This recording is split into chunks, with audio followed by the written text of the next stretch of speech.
Hello, everyone, and welcome back to the Just Interesting podcast, the show where we talk about things that we find just interesting. And as you can tell, if you're watching us live on the YouTube channel, it's a full house this week. We're back. All three of us are in the house. We've got Martin, we've got Robin, and we've got me, Alex. Hey! I'm gonna. Come clean, I guess. Come clean. You should really. You should apologise to the World Wildlife Federation. You really should. Your family. Look, actually, you know what? I'm not going to apologise. I saw a humpback whale, and I wanted to see if it would live up to its name, and it didn't. Okay, so always taking it too literally. I'm not going to apologise, and they had no grounds to keep me, in that jail cell for as long as they did. It's all good. Thank goodness it wasn't a sperm whale. Alex just can't hold himself back with these names. Oh my god. What we do know for sure is that every time Alex comes across a whale, it becomes a blue whale. I love the thought that someone may just see the title of this video, completely unfamiliar with our podcast, and just think, just tuning in for the first time. Oh, that sounds interesting. I'll see what these guys are about. Someone assaulted a whale. Really? What? Oh my gosh, yeah. Trigger warning for any animal lovers out there. If there is anyone out there who is new to the podcast for the first time, especially in the live chat, but just in general, then please stay with us. And also ask any questions you like. Yes. And shout out to everyone who is live currently in the comments on YouTube. Thank you so much for tuning in. We've got Captain Wonky, who is a YouTube member. Welcome to the stream, Captain Wonky. We've got this one and only Simon Workman. We've got Recu97. We've got Kilgore Trout. We've got the usual bunch in this evening. Welcome, one and all. And we've also got WXC Jonathan AMP from Philippines. Of course. Of course, yes. Of course. Welcome, one and all. And this evening, we thought we would spice it up a little bit and have some sounds on the podcast, some mysterious sounds that have ever been heard by human ears, or any ears, perhaps, maybe. If a dog's listening, they're probably going to think, hey, what's that? So, hopefully it's mysterious for everyone. I'm sure the dogs will count towards the listening figures. Yes. And I'm sure we're going to discuss them and speculate wildly on what they could be and what the official theories surrounding these are.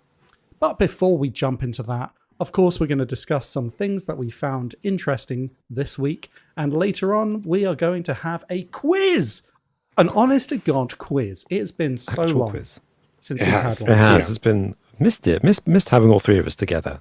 I know. Me too. And it's a different vibe. We don't talk over, that's a good example. We don't talk over each other as much when there's only two, which of course, discredits the podcast. You need a bit of that talking over each other, really, don't you?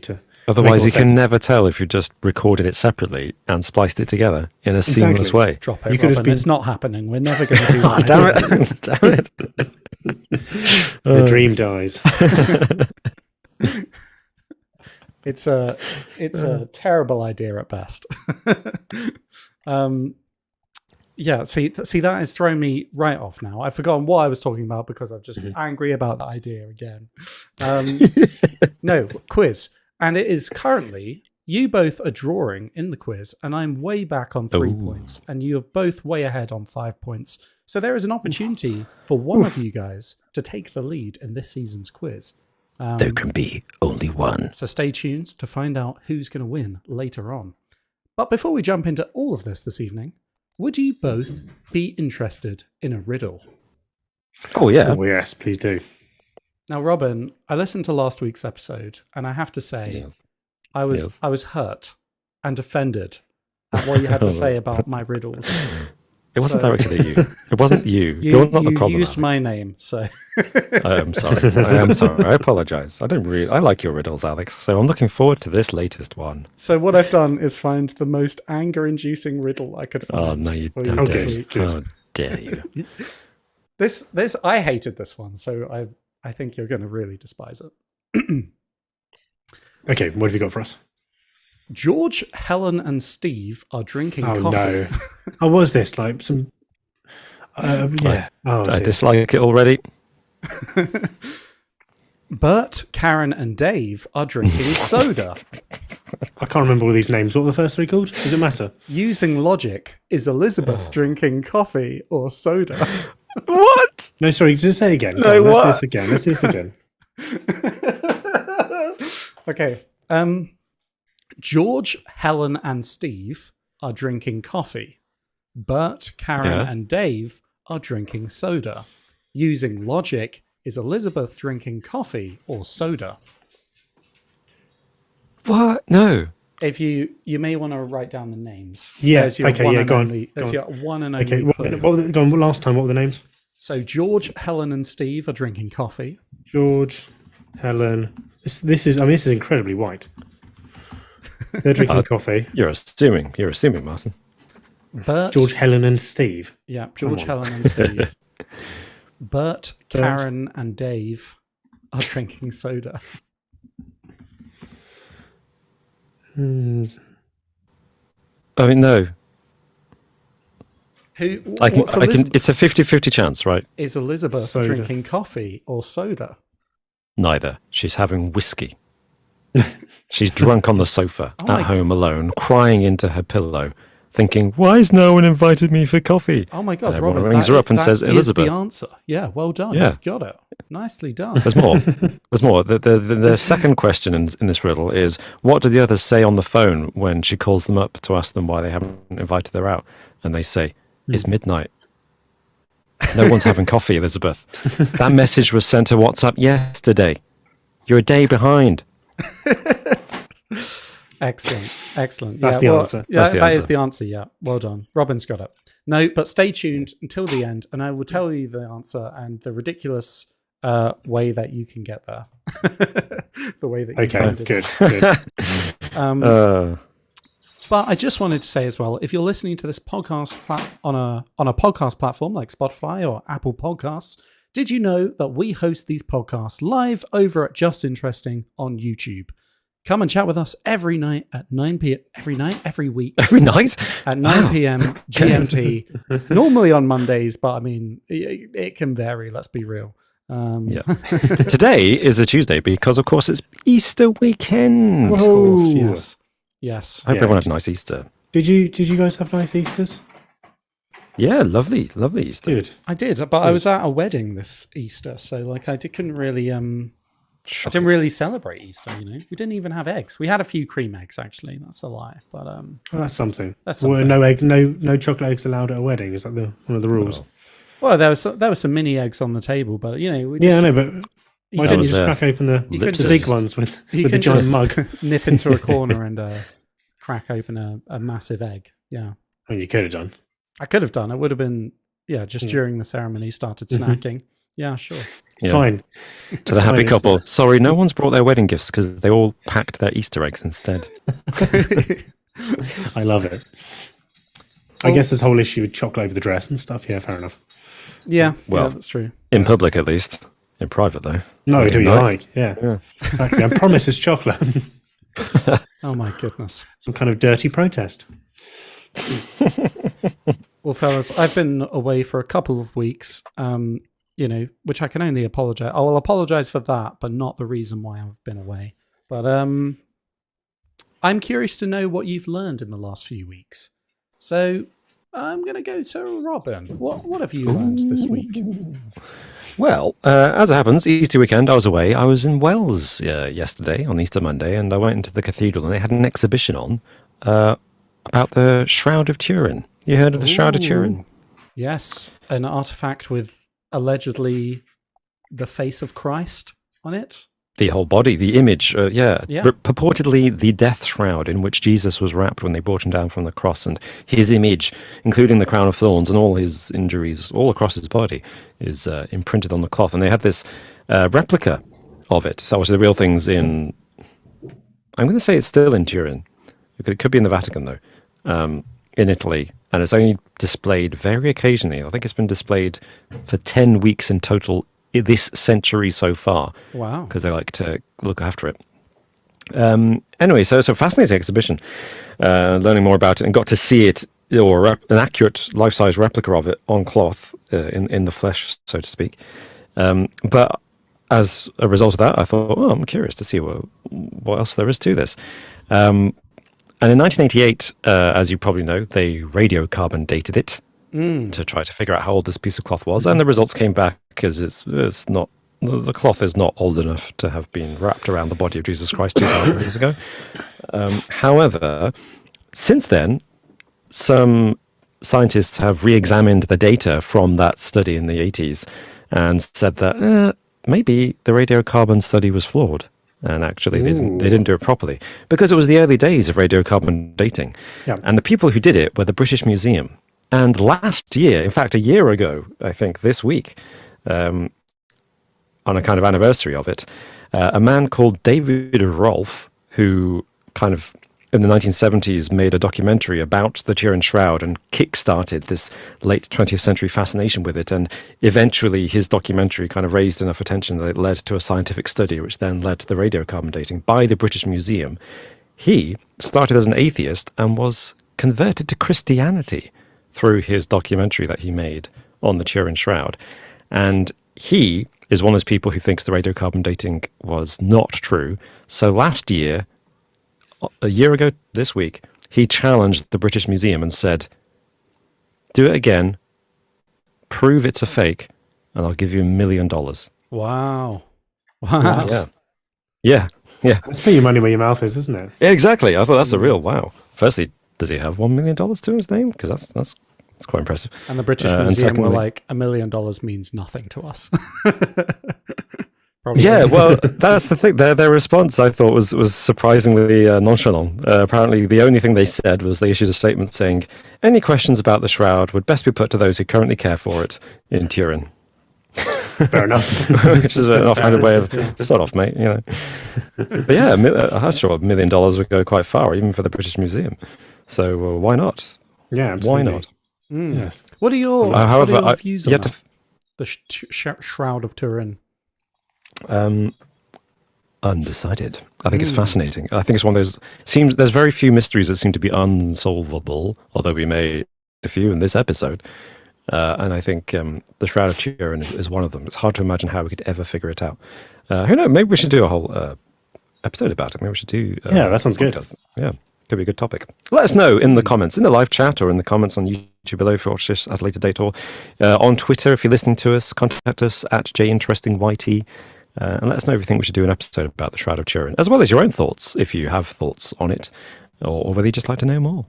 Yeah, definitely, absolutely. You can find us there, or if you want to message us individually, our usernames are on screen now. I'm at JustAlexing. I'm at also Robin. Hey! And I'm sorry. Nice. I like it. See, that's what happens when there's three of us. I know. These things happen, yeah. I'm at Martin Interesting. So I should have gone last because alphabetically would have made sense, wouldn't it? Yeah. Oh dear. Well, what I do want to know, though, I'll just end on this about my interesting fact that I learned this week. I couldn't figure out if that $1 million challenge was open to everybody, because I know what I'm doing next week. Yeah. Sign me up. Yeah. Prove it's a fake. I'll prove it's a fake. Anyway, what did you learn this week? Well, I learned this week. Well, let me ask you both a question first. If you were on a plane, maybe let's say a small plane, like a Cessna 182 or whatever, like a small few passenger plane. Yeah, and the pilot in the pilot seat sits out next to you, passes out, becomes incapacitated. Do you think that you could land the plane? I wouldn't bet on it. I wouldn't bet $1 million on it. Let's just say that. No, I give myself maybe a 2% chance. 2% chance. Lucky. Robin, what would you say, Robin? Well, my instinct would be to say no way. However, you didn't qualify how good the landing was. So I'm going to say, yes, I could put this plane on the ground. You and any passengers have to survive the landing. Okay, well, condition. Maybe not. Well, I learned this week. Oh, have we lost? Oh no, Martin's back. Sorry, I thought we lost you there, Martin. But you're sorry, I thought I frozen for a second. So he never went away. He's back. Well, a recent study in New Zealand found that almost 50% of men think they could land an airplane with no training if the Damn pilots it! were We just proved that, didn't we? We just proved that. 50%. Well, actually, probably just over because I said 2% chance and you said 100% chance. So 102%, 51% There you go. average. We're above average. But in fairness, I didn't give you the exact same thing that this study said. So this was a study Okay. from the University of Waikato in New Zealand. Okay. And what they did was they showed a video of Tom a Cruise. plane, of a pilot landing a plane. However, this wasn't an instructional video, but it was just a pilot landing the plane. Okay. And a pilot even said, this video was shown to 780 people and a retired Air New Zealand pilot who told the researchers the video was 100% useless for training purposes. Good. And after watching this video, 50% of male respondents said that, yeah, they could land a plane. I just Wow. have the video on my phone and it'll be fine. Yeah. So this was Real time. a study into overconfidence. Yeah. No shit. Yeah. It's a bit like that. The one that was quite famously did the rounds of how many. I think it was comparing Americans and Brits on whether they think they could defeat a certain animal What in a animals fight. they could Oh find. yeah. Yeah, What You got brought me- that as a fact, didn't you, Martin? That was yeah. I think one of us definitely did. It might be me. Yeah, and it was like 12% of people thought they could like beat an elephant. It's like, Ridiculous. how would you be killing this elephant with your bare hands? That was the one that got me because, like, a snake. Okay, sure, maybe you could get lucky, and then you could like it's Yeah. it's small. Yeah, you could smash bash it or it up. something. Yeah, like Well, a like an rhino. elephant. You're not just not going to. What are you What gonna are do? you planning on? What are you planning on doing to this thing? Punch it in the knees. Just keep on punching it. What are you gonna do? Yeah. But yeah, I thought that was an interesting. I think that might say a lot about where we are as a species. Martin, I mean, it wouldn't. Yeah. oh, sorry, Robin. What are you going to say? I was just gonna state for the record that no, I do not think I could land a plane. That was all. That's not what you said. You haven't seen the before. video yet. That's true. Once I've seen it, oh yeah, that's easy. I guess it's Easy. maybe it's an interesting one for the comments. Let us know if you watched a short video of someone else landing a plane, not teaching you how to do it, just watching them land a plane. Could you then go away and land a plane? Let us know in the comments. Completely, mate. Yeah, Martin, I like it. what have you learned? Well, this week? I learned about the shortest war in history. And this was the war known as the Anglo-Zanzibar War, which took place in 1896 between the British Empire and the Sultanate of Zanzibar, so an island nation off the coast of East Africa. Okay. And the Sultan of Zanzibar died suddenly, and as often happens in places that have been ruled by sultan, well, not specifically sultans, but by that kind of let's just say dictatorial leadership, there's a power struggle. And so two rivals, fought it out for the void that had been left by the Sultan dying. And one of the candidates, a guy called Khalid bin Bargash, declared himself as the new Sultan, but he did this without British approval. Which back then, you needed British approval. yeah. So this violated the treaty that they'd had. And so the British dispatched 3 warships to Zanzibar harbour and basically said to Khalid bin Bargash that he needed to step down or else. This ultimatum expired, and the warships actually opened fire on the Zanzibar palace, which ended the war in 38 minutes. Wow. That is One a short British war. sailor, yeah, I know, right? One British sailor was injured, 50 casualties on the Zanzibar team, so to speak. And yeah, so that was the shortest war ever. So yeah, Quick, efficient. they're kind of they're outmatched, and really it was to do with just the technicalities of a treaty. But yeah, the British weren't having it. And 38 minutes later, Wow. it was crushed. It goes to show. Firstly, that's an interesting case study. And when does a war officially start, and when's it officially over? But also that whole escalating tensions. When we see them happening now on the news, and just like, oh, what are these insane people doing? It can only lead to one thing. I suppose history shows that occasionally a little bit of show of force can work. Absolutely. Not condoning, of course. Is that the lesson here, Robin? I'm saying that we can understand why world leaders would do that, is what I'm trying to say. I'm not saying they should. Just crush your enemies. The foreign power that you've taken over as part of the empire, just rebel any kind of any kind of say over what your jurisdiction is, and who becomes their next leader. Crush it. Just got to remind him who's boss occasionally. Yeah, exactly. How I run my business. Yeah, exactly. Very very Peaky Blinders. So what year was that again? 1896. Pretty late. Pretty recent. It is, isn't it? Yeah. I imagine that perhaps there have been other conflicts that have lasted less time that were technically called wars by the locals, but maybe hadn't been noted in the annals of history. The war between Lower Upton and Upper Upton. Exactly. Yeah. Isn't there? And also, like, by the same token, I bet there's wars that I feel like another this week we learned at one point was a war that both countries forgot that they were still waging. They just had never officially they never officially signed a peace treaty, so they were just like, oh, we're technically still at war. I can't remember who that was, what countries that was. I can't remember either. Yeah, I can't remember. I'll have to have a look back and see. Yeah. Well, thank you, fellas, for indulging me and teaching me some new things this week. Yeah. Oh, there you go. There's a poll in the comments now. Who had the best fact this week? Let us know who you think.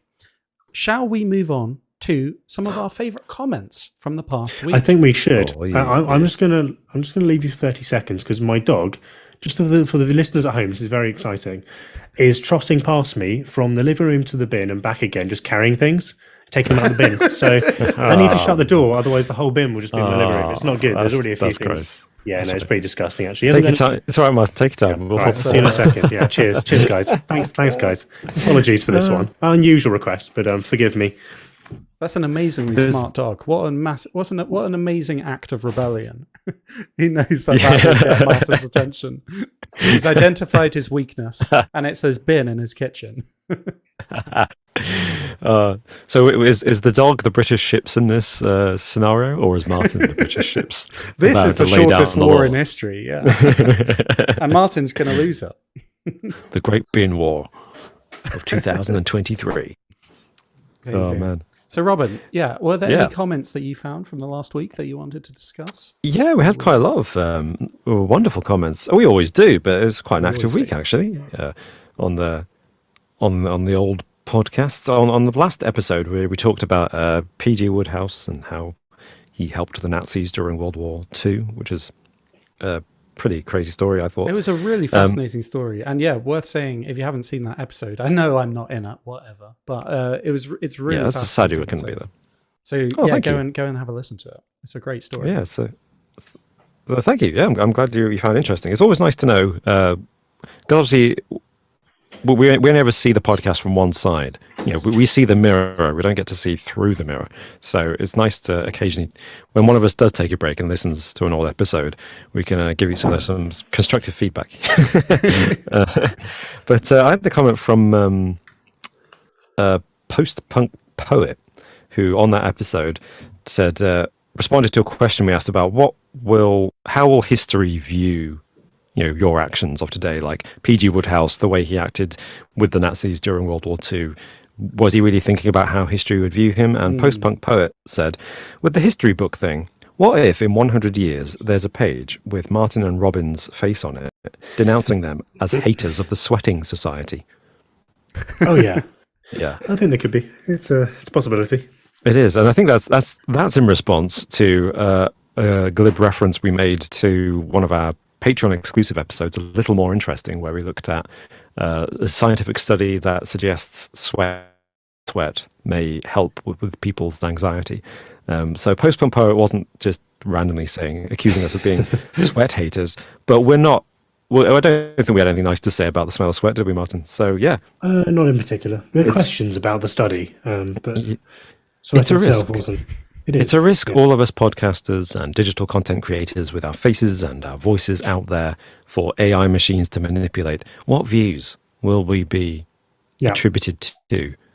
Where will That's our why we- faces end up? I mean, you know? it's true, and that's why we keep the fetish stuff behind a just interesting Patreon paywall, don't we? It's true. We keep Just in it behind the case, or paywall. at least if someone does manipulate that, we're at least being compensated for. Do you know what, Martin? I love the joke, but also now that is false advertising if people do go and support us over on Patreon. No, that's Where's the OnlyFans. Go where's the and support us fetish over on stuff? OnlyFans.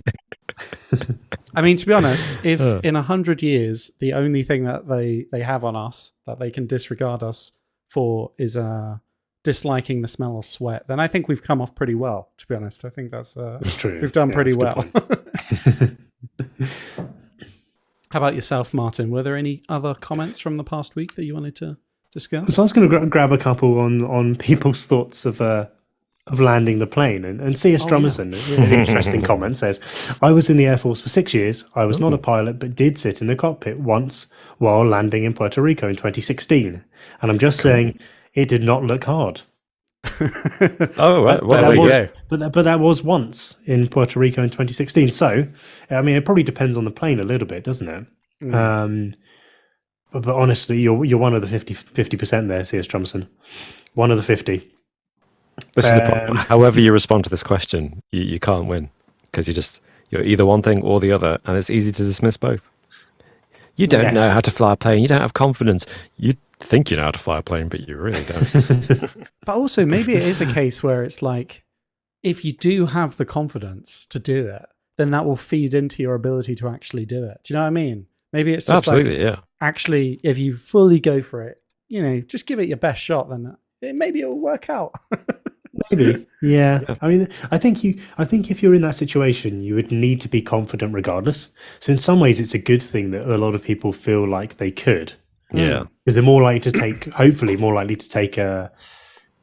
proactive about it and actually try it, rather than some people frozen by fear, right? And not do anything. Absolutely, yeah. So maybe it's a good thing. I mean, hopefully, it's a situation that never needs to arise. Oh yeah, yeah. Ideal, yeah. In an ideal world, that would be the case.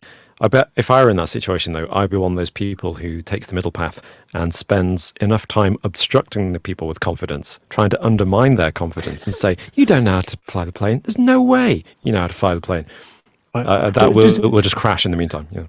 You're like, "Oh, I'll just ask again. Does anyone know how to land this plane? Robin, we've asked 12 times. The plane's crashing." Yeah, but we just check that no one knows how to fly the plane. Ted says he can land the plane. Let him try to land the plane. He's like, do you think Ted can really land this plane, guys? Come on. Are we going to give him access to the cockpit? Guys, come on. I love it. I'm that guy in those disaster movies. I'm that guy. That guy. With the suitcase and the tie that's always done up throughout the most insanely tense situations. Going off topic now. God, all I've had is a coffee, but You will end going up off topic. Yeah, you end up getting killed in some stupid way. Yeah. Your own stupidity. I can't believe in that Should have rant listened. against Ted, though, Robin. You didn't say the classic quote from Airplane. Surely you can't be serious. I should have. Yes, I should have said that. Oh, what could have been? What could have been? Missed opportunity. So, any comments you've picked out, Alex? Well, I just wanted to also address a live comment and say from LW, he says, "Hope all's been well, Alex. Good to see you back on the podcast, mate." Which I just thought, that's lovely. Yeah, all has been well. Thank you for asking. Despite what the worldwide Wildlife Federation been saying? World Wildlife Federation. But WWF, yeah. whatever, things have been fine. It was at sea. It wasn't technically in a state's jurisdiction. You know, True, international waters. They can't prove anything. The words, No, they proved it, but you're not going to get. You're not going to get. What I mean, when you really delve into it, what is a crime against humanity? Like, they just throw these words out there. It's meaningless. But yeah, no, thanks. Everything is fine. Actually, if you do want to hear about crimes against humanity at sea, a podcast series called The Outlaw Ocean. It's a who is it? CBS? Oh, not CBS. Like the Canadian. Oh yeah, Canadian broadcasting. CBC. I don't know. CBC. I'm making is CBC, I think so. Oh, okay. No, called The Outlaw Ocean. Pretty harrowing, but really, really good. Delving into firsthand crime and really horrific crime that goes on out at sea because you're not in a state's jurisdiction, from like piracy to like torture and killing people and stuff. It's crazy. Wow. But have a listen. Yeah, it's good. It came out like 3 or 4 months ago, I think. It's good. Sounds Just good. a recommendation there. Don't Not stop spon- listening non- to this non-spon- podcast right now, though, we should say. Go and listen to it after, maybe. But yeah, not right now. Keep listening. After you've listened to everything else in the back catalogue, then maybe. We're about to get into the main topic, so don't leave now. Oh, yeah, no. Well, before we get into that main topic, I just want to say a big thank you to everyone who responded to actually our community post, I think, introducing people to our last A Little More Interesting episode, where we're asking people, or we're discussing scientists who've recreated woolly mammoth meat. Yes. And I'm gutted I missed that, because that looks like that was an interesting story. it was a juicy one. And surprising people, interesting responses to that one. And on that note, actually, massive thank you to all of our Patreon supporters and YouTube members. Indeed. Wonderful, wonderful people who keep this channel going. Let's go do exciting things like our sojourns through on-location documentary making, which there will be one coming soon, we promise. I promise you, We're going to continue teasing it. It's going to happen.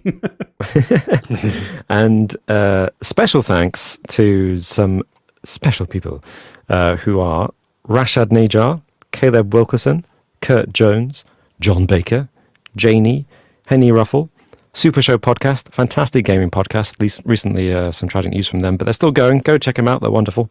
Nicholas Dill. No one's died. They're okay. That we know of. Emmett Tapia, Hey Swamboat, Ahmad, Peaswad, Josh Chomatek, Filthy Casual, Simon Workman, and Captain Wonky. Way! Nice. Thank you. And I believe Sir Christopher McCrate. Yes, of course. Of I may have course. missed him off. Thank you so much. Thank you guys so much for all of your support. We really, really can't tell you how much we appreciate it. Thank you.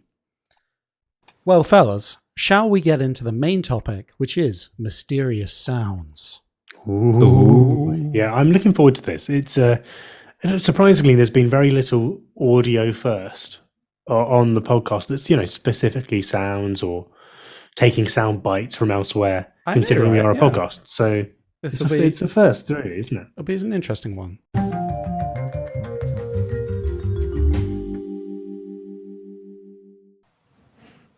Okay, so who wants to go first with their pitch for their sound and the most mysterious sounds? Were there any, when you were looking into this, were there any that came to mind immediately right off the top of your head? Because we've definitely discussed this sort of thing in the past on this channel or the previous one, maybe.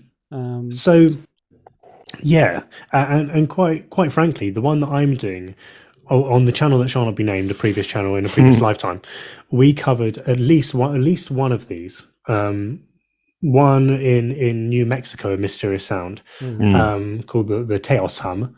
I think that's how you pronounce it. Yeah. But my mysterious sound is a more generalized category for that particular phenomenon. Okay.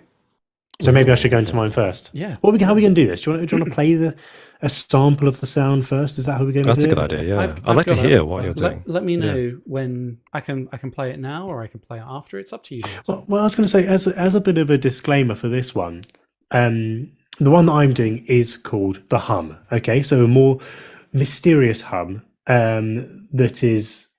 I'll give a bit of detail about it, actually. It's a low-frequency, persistent humming, buzzing, or rumbling noise that's been reported around the world in various locations. So there's plenty of different places. The Teos hum in New Mexico, the Kokomo hum in Kokomo, Indiana, in the US, the Bristol hum in the UK, Bristol, the Windsor hum, which is not in Windsor, UK, but in Windsor, Ontario, and the Auckland hum in New Zealand. So around the world, different variations of this hum. And what makes it mysterious is not only that people ultimately don't know what the sound is or where it's coming from, but the fact that we're not even entirely sure that we're all hearing the same hum, right? They could be at different frequencies, or these different cases could be different frequencies. But what makes these particular cases stand out is that it wasn't just a single person going, oh, I can hear a hum because of tinnitus in my ear, or something to do with their own body. they can all hear a collective hum. A group of people can hear it that not everyone can hear, right? So it's usually described as a low frequency, persisting humming or buzzing, rumbling noise, not audible to everyone. Those who hear it experience it as a continuous, intrusive noise, but people haven't been able to locate exactly where the sound is coming from. Interesting. Okay. So should we hear it now? It's a pretty good Yeah. time to hear it, I reckon. You've sent me a 15-minute video, Martin. Well, that's part of it. There's lots of different varieties. It's a compilation of people that have claimed to have recorded this mysterious hum. Whether they're legitimate or not, I do not know. But at least gives a sample of what this supposedly sounds like. Okay. I've gone about 40 seconds into the video, so we'll see if this Okay, works. cool. And also let us know in the comments, because I'm not 100% sure that this will work, but let us know if you can hear this, just so we know that we're not wasting anyone's time. Okay, here we go. The hum.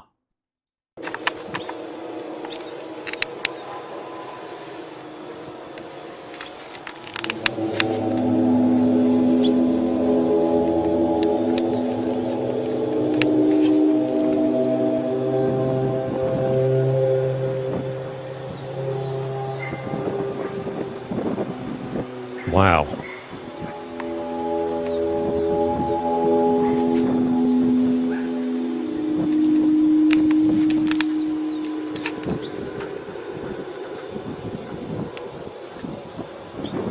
Yeah, that's pretty weird. Okay, interesting. Yeah, that whoa. Okay, I'm going to pause it right there, but Yeah. wow. Lulled me into a false sense of security there. When that started, I was like, that's just background noise. And then like an oboe.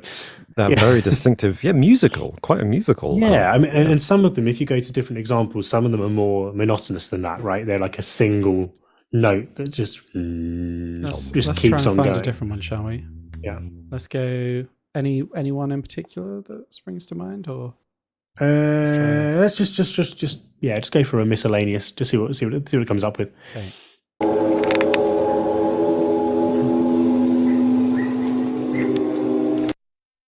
Okay, that's a different one. That was a different recording. Oh no, that was very the similar. same one. This is a different one.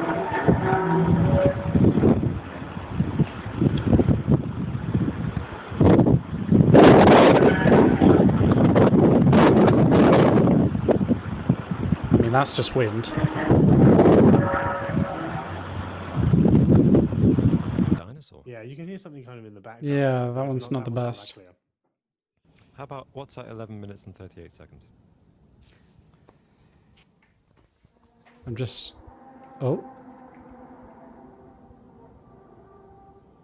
Can you hear that? Yeah.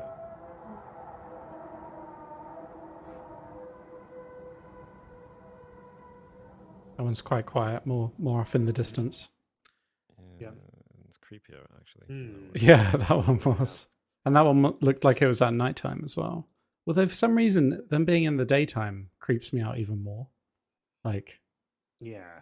Yeah, 'Cause it's still- to see. yeah, exactly. Exactly. That's true.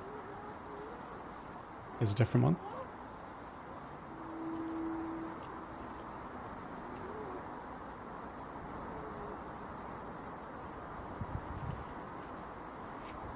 Can't hear anything yet.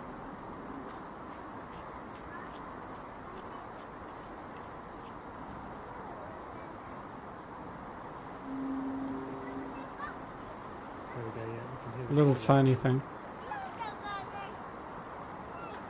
I think I'm gonna set for this one. Okay. But you get the Interesting. idea, humming that's in the background, but doesn't have a definitive cause, and this, of course, then leads to a lot of speculation and people investigating as to what it might be. So there are various theories about what it could be, from natural causes such as seismic activity or atmospheric phenomena. Yeah. Whereas other people think that it could be human-made, so industrial equipment, electrical transformers, or mechanical devices. But no definitive cause, as I say, has been found.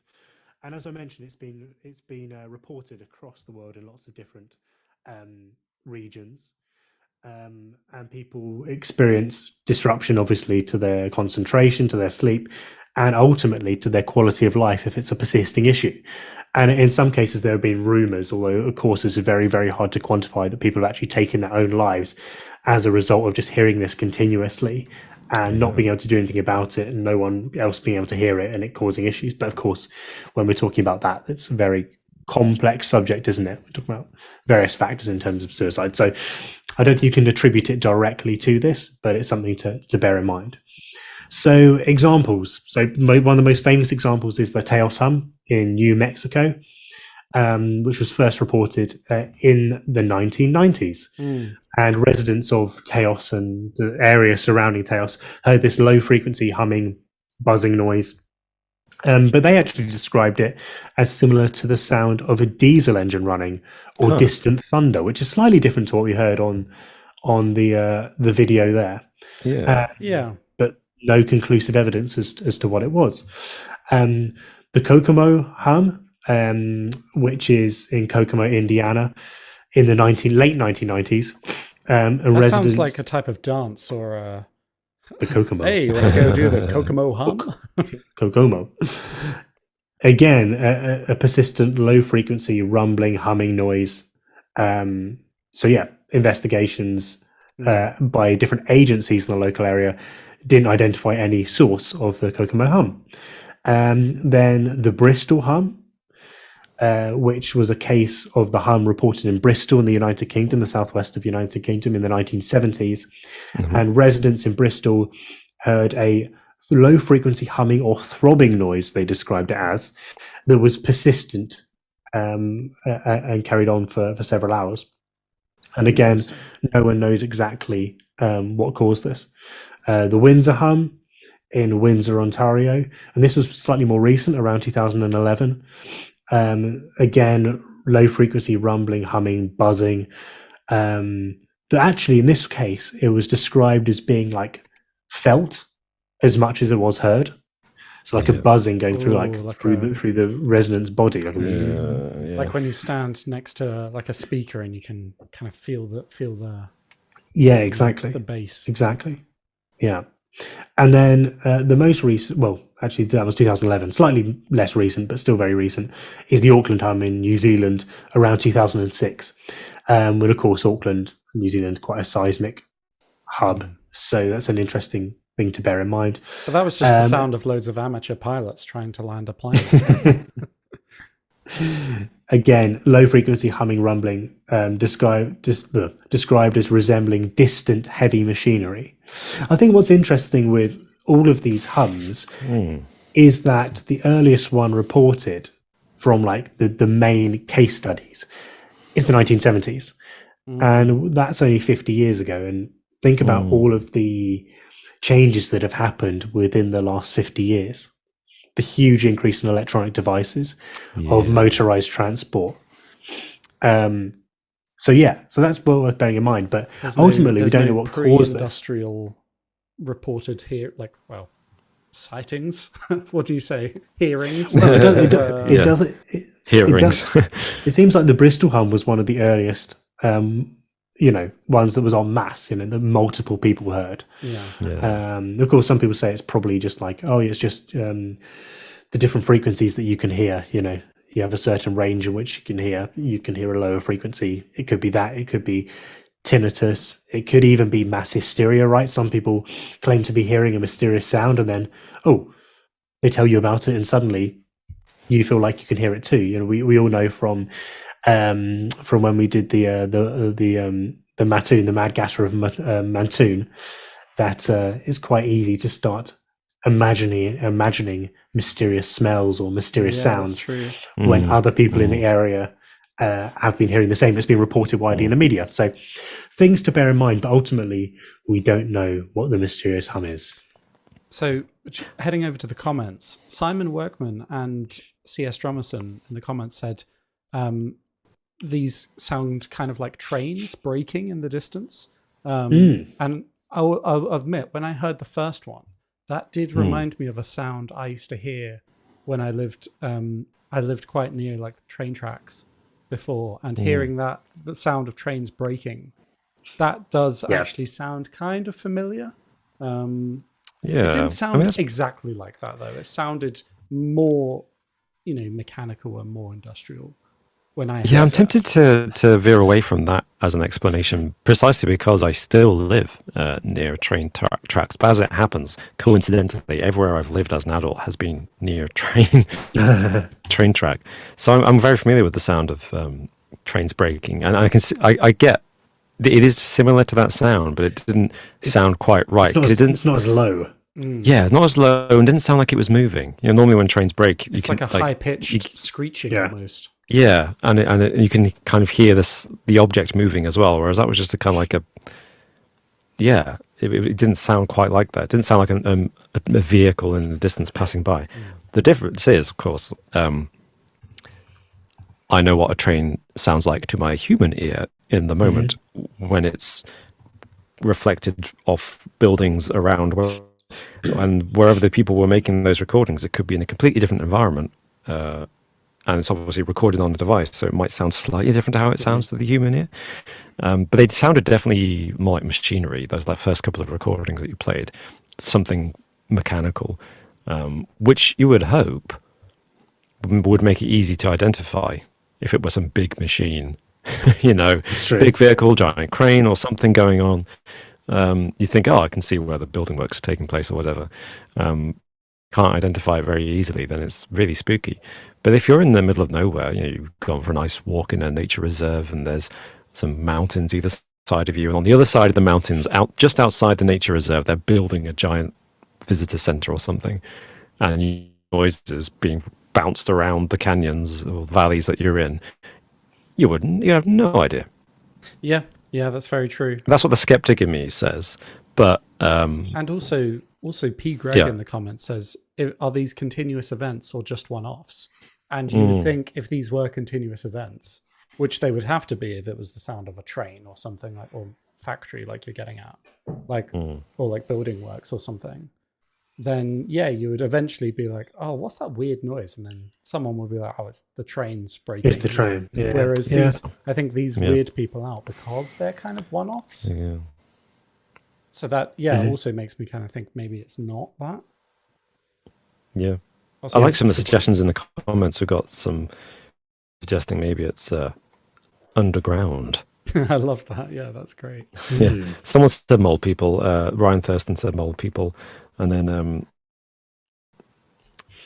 Ryan Thurston again, actually, said maybe it's a giant network of underground dwellings powered by old school nuclear power plants. Bit specific, Ryan, but not. Are you messaging? Not from one of these it's a possibility. Is there something you know? Yeah, and to share anonymously. Interesting. Well, thank you, Martin. Thanks for that. We should probably move on to another sound. Do you want to go next, Robin, or should we say? Yeah, absolutely. I'll say something and then you can play it. Okay. Do you remember? Does everyone listening remember an exciting space mission back in 2014 when the European Space Agency sent a spacecraft? I think they called it the Rosetta mission to make impact with a comet. To land on a comet, the first time we'd ever landed a spacecraft on a moving comet in space. And this sound that Alex is about to play is from that mission. I do remember this. Is this where we got that, like, it landed, there was a lander on it. Was it the Philae lander or something? That's right, yeah. And it actually took shots from the comet, which blew my mind. Yeah, I remember. Yeah. Crazy. Okay. Yeah, that was amazing. That was. Shall I play the sound? So this is the sound that lander recorded? The Rosetta spacecraft recorded this coming from this comet, 67P, it's called. Okay, here we go. Oh my.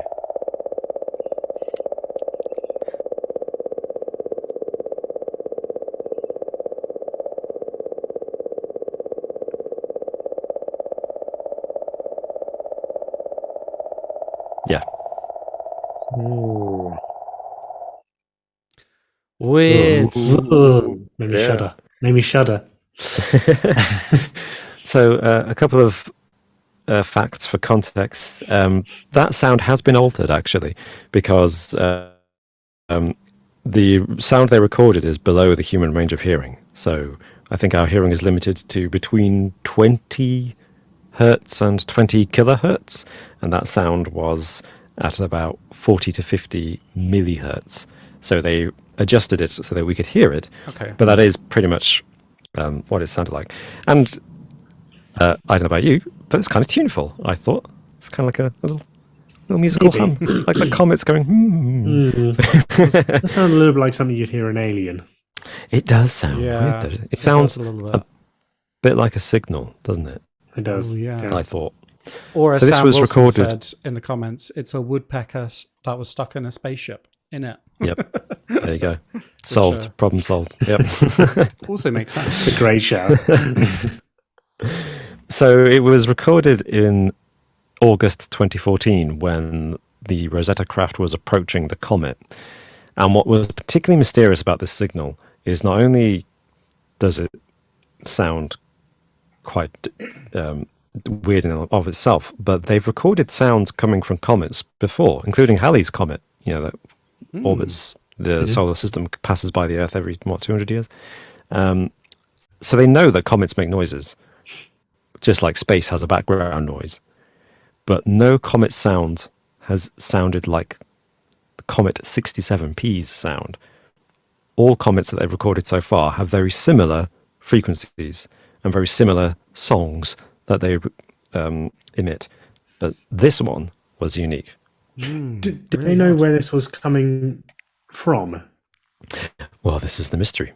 They know it was coming from the comet because that's the way these spacecrafts Like the surface of the comet? Well, no, they don't. That's the thing, they don't know because the Rosetta craft was had the apparatus, the equipment to record this sound, and it sent the Philae lander as a little probe, which basically crashed on the comet, and that didn't have the equipment to record the sounds.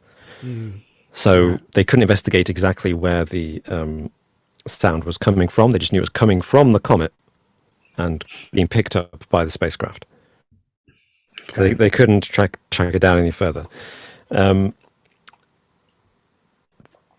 It's still technically unsolved to this day. Maybe nearly 10 years later. Could it have been interference from the lander, maybe? I don't know enough about that. I mean, Would that's that a be good thing? guess. That's a good guess. Like, when you the get, when your mobile phone affects like microphones and things. You think these people? Yeah. I mean, you think the people that have been able to land a spacecraft onto a comet might know what interference sounds like. Yeah, sure. I think the scientists behind the mission did seem pretty confident, including NASA scientists who were just helping them out in analyzing data, that this was an external sound being picked up by the sensors. I guess they would have tested all the sensors, the equipment, before they sent it into space to know what all the interference would have sounded like, so they could filter that out, right? Yeah. Interestingly, what amused me is that Classic FM, which is a classical music radio station in the UK, when this sound was published, compared it to a 1968 composition. Of course they did. By a Hungarian composer called György Ligeti, something he called Continuum for Harpsichord. And actually, I listened to it, and I haven't given it to you to play, Alex, because of copyright reasons. And it actually does sound a lot like it. Really? Yeah, it's this guy on a harpsichord doing a kind of almost atonal, but technically musical continuum. And it sounds a lot like this. It's kind of funny, but also kind of weird. Just to remind us, can I play a little bit more of the comet? Please sound? go ahead. Yeah, do, yeah. Let's have a little bit more. And imagine it as a harpsichord. What did you call it? What's that called? Continuum for Harpsichord There we go. from 1968. This is Continuing from Harpsichord.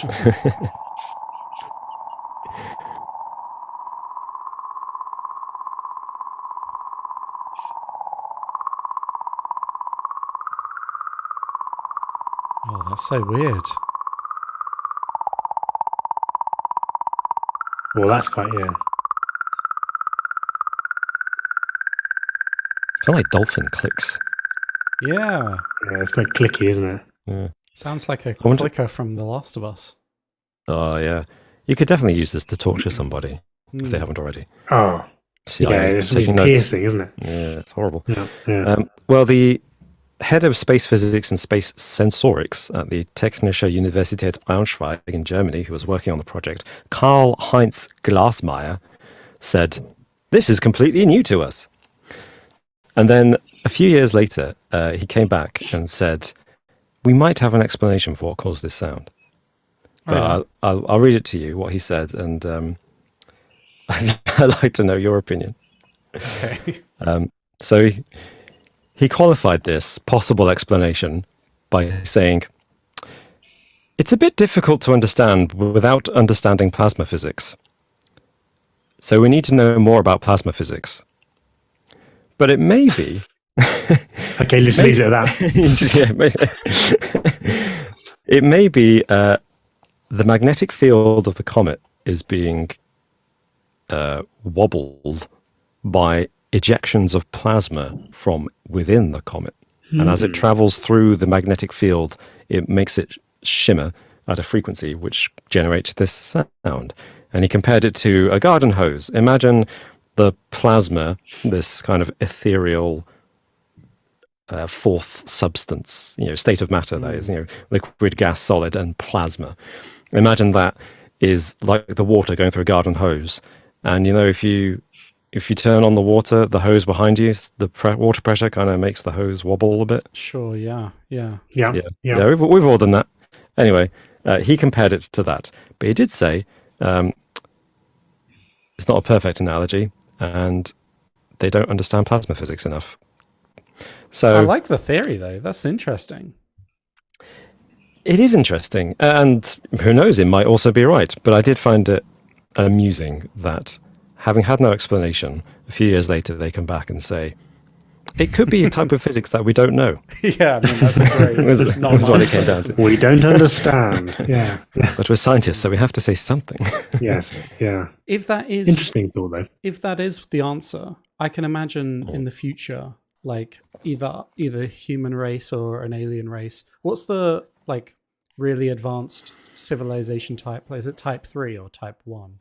The most advanced, the Star Wars type. I want to say type 3. I think it goes... Yeah. I think it goes up as you get more Ascending, advanced. Yeah. I can imagine a type 3 Below civilization. diabetes. It's some rich type 3 civilization person is just, plays... comets could be a musical instrument to them. Oh, what musical instrument do you play? Oh, I play the comet. Yeah. Just people at shows listening to what you just played and then clapping afterwards. And then just smashing comets together as as part of a musical rendition. I mean, why not? In theory, yeah. If you understand the physics, you can make it happen. Yeah. Sorry, Martin, don't interesting. That's an interesting one. Yeah, I imagine there probably have been, but art exhibitions based on musical art exhibitions based on physics. Sure that exists, right? Yeah. Sounds that physics makes. Yeah. That's cool. That's a cool. Yeah, I'm sure that exists. Yeah. Probably does.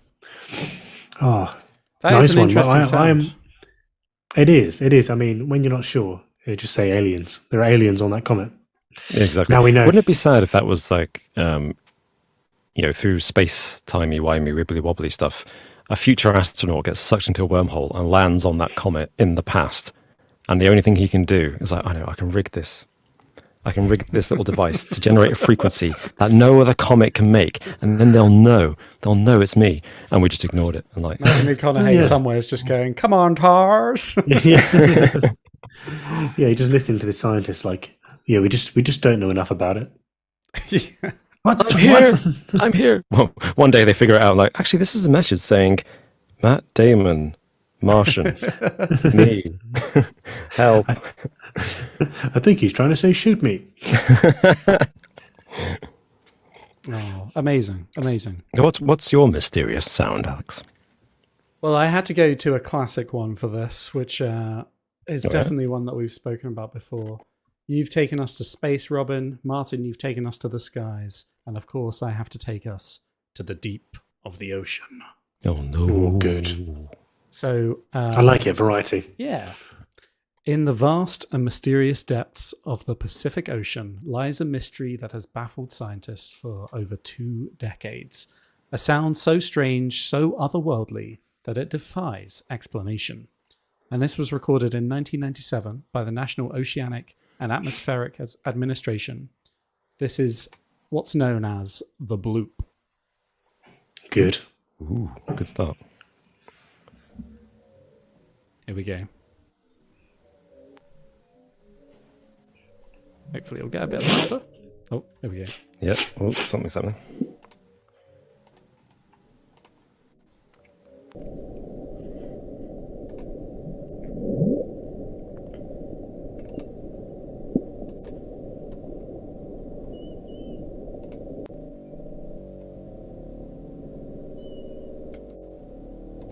So I think it was that, that little bubble that you heard. Yeah. It sounds like there's like a creature there. It doesn't. well. It doesn't Like, sound like. It just sounds like a bloop. But Can we listen right. to it again? Yeah. Oh, I can hear it now.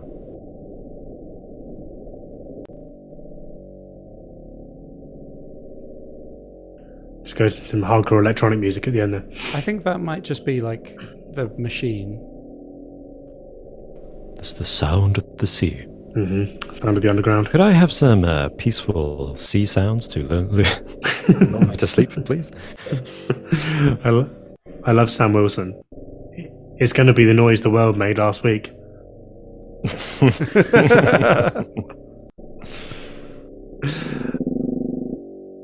Oh.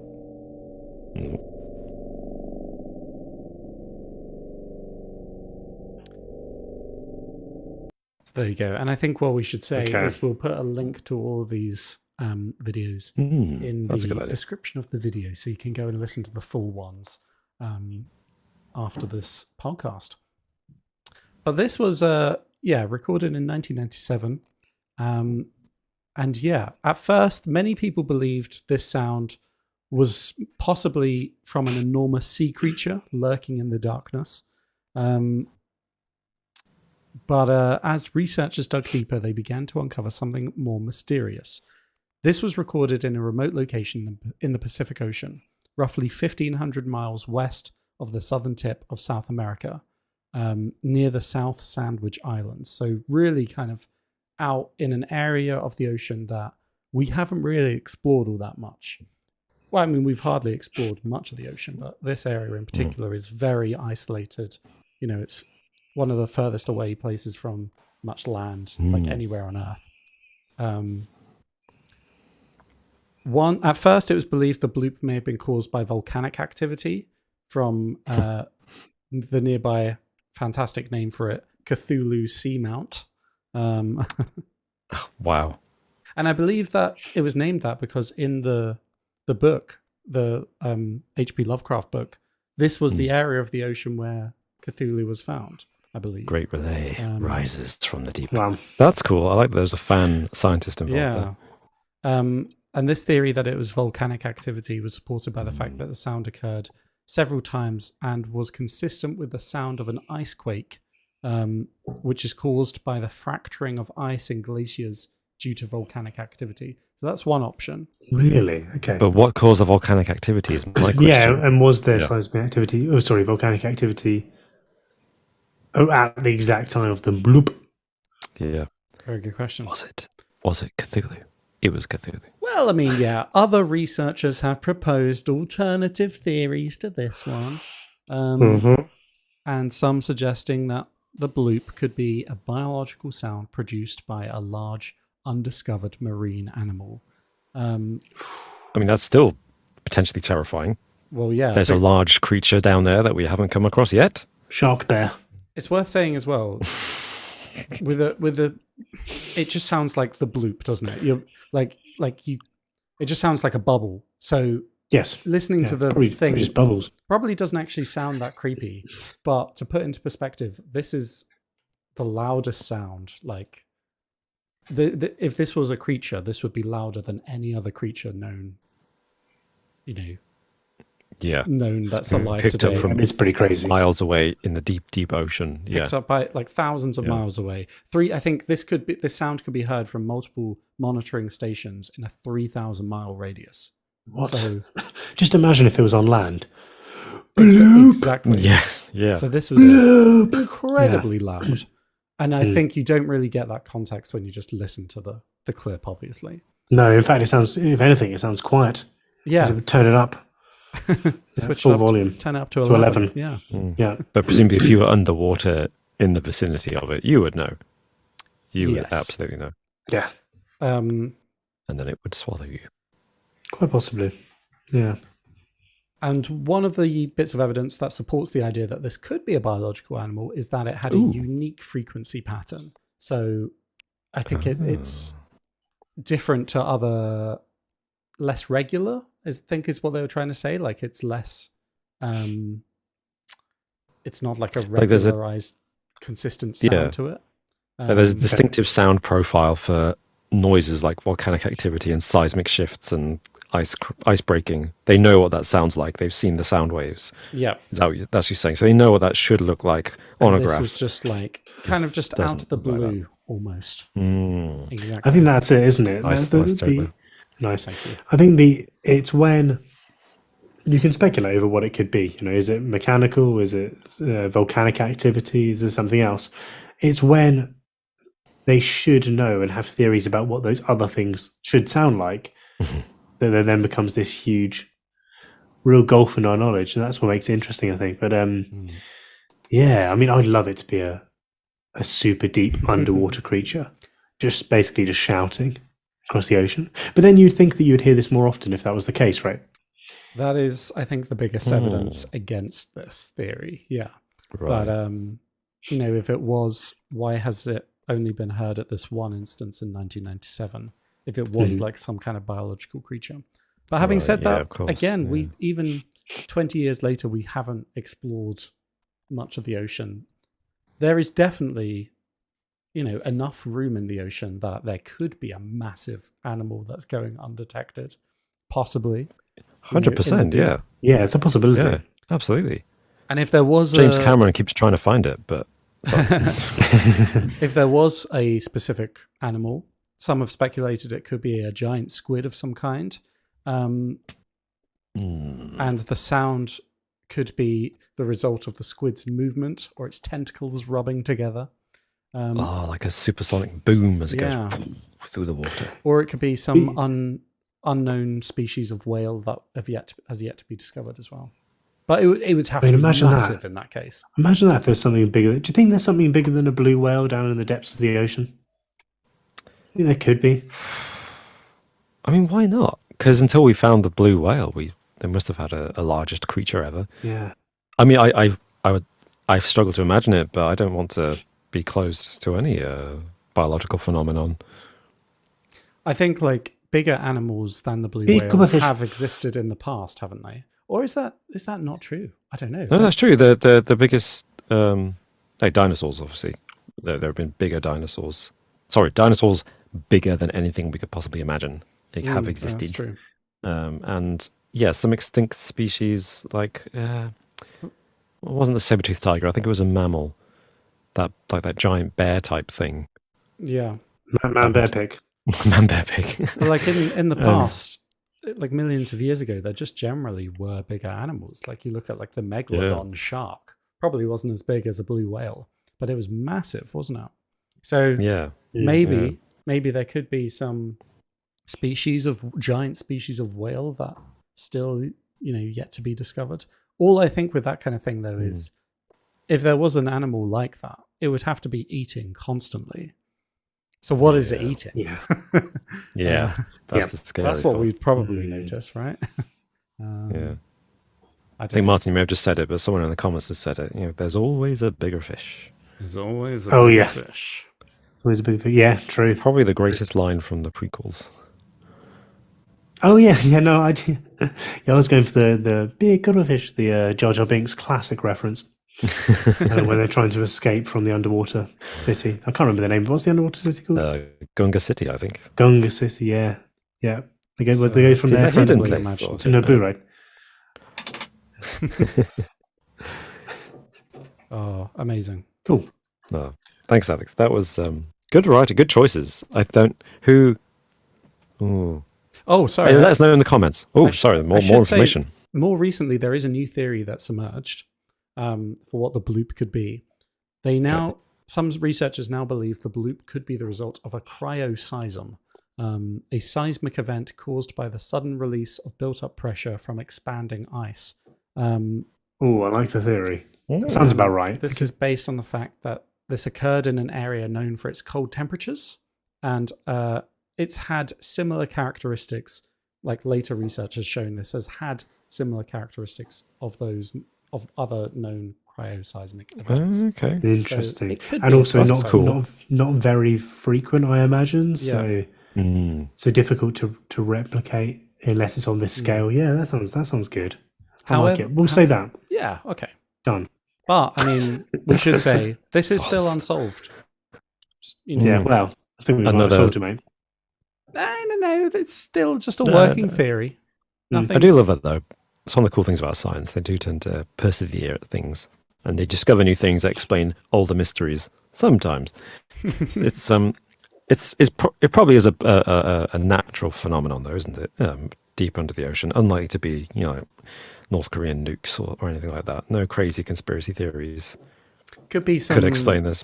Could be some Martian tripods under the ocean, Yeah, just waiting to biding their time. The world's us, maybe. Could be a transformer that crashed to Earth thousands of years ago, frozen in the ice, waking up I like to find a young Shia LaBeouf. Oh, well, thank you both for sharing those sounds with me.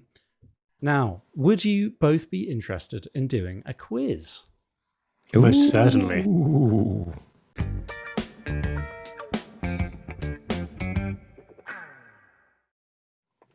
You know what I'm going to ask you now, fellas? Have you both got a buzzer ready for me? Oh, yeah. Oh, yes. Oh, okay. Well, I'm very impressed. Well done. Yeah, we were actually prepared for once. Well, as always, if you're new to the podcast, I will say there are 10 questions in this quiz, general knowledge.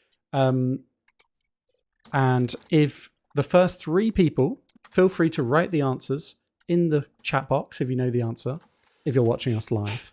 And the first 3 people get a point, so you can join in with the quiz. And Robin and Martin, you are both currently on 5 points in the quiz leaderboard. So whoever wins this quiz will take the lead in this season. Oh, high stakes. And I don't want to talk about my score, so it's fine. No, you're only 2 behind. You're only 2 It's not far behind. Yeah, it's absolutely doable. It's doable. We'll see, won't we? But yes. Can I hear your buzzers, please? Let's go for Robin. Okay. I'm escaping to the one place that hasn't been corrupted by capitalism. Space! That's it. Beautiful. And Martin. I've solved the Comet 67p sound. Oh, yeah. It's Tim Curry. It's Tim Curry. It's just the noise Tim Curry makes.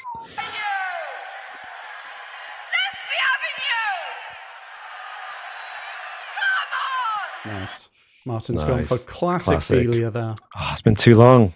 Since I've heard it. Too long since I've heard that. Yeah. I thought about going for something else, but I thought, first time back in, what was it, 3 weeks probably? Since we did the last quiz? Yeah, we needed that. Yeah. I appreciate it. It is required. Her services are required. Okay. Question number 1. And apologies in advance. I'll be honest, I wrote this quiz in a bit of a hurry, so I haven't really vetted it. So hopefully it's okay. You don't have any of the answers. Okay. Question number 1. Name an element that is a liquid at room temperature. Is this a trick question? I heard Martin. Mercury. Mercury is one of them, and you get the point, Martin. Well done. Excellent. Well done. Yay. Can either of you tell me there's one other? I thought it would be a bit mean to ask for both of them, because this one's a bit more obscure. Right.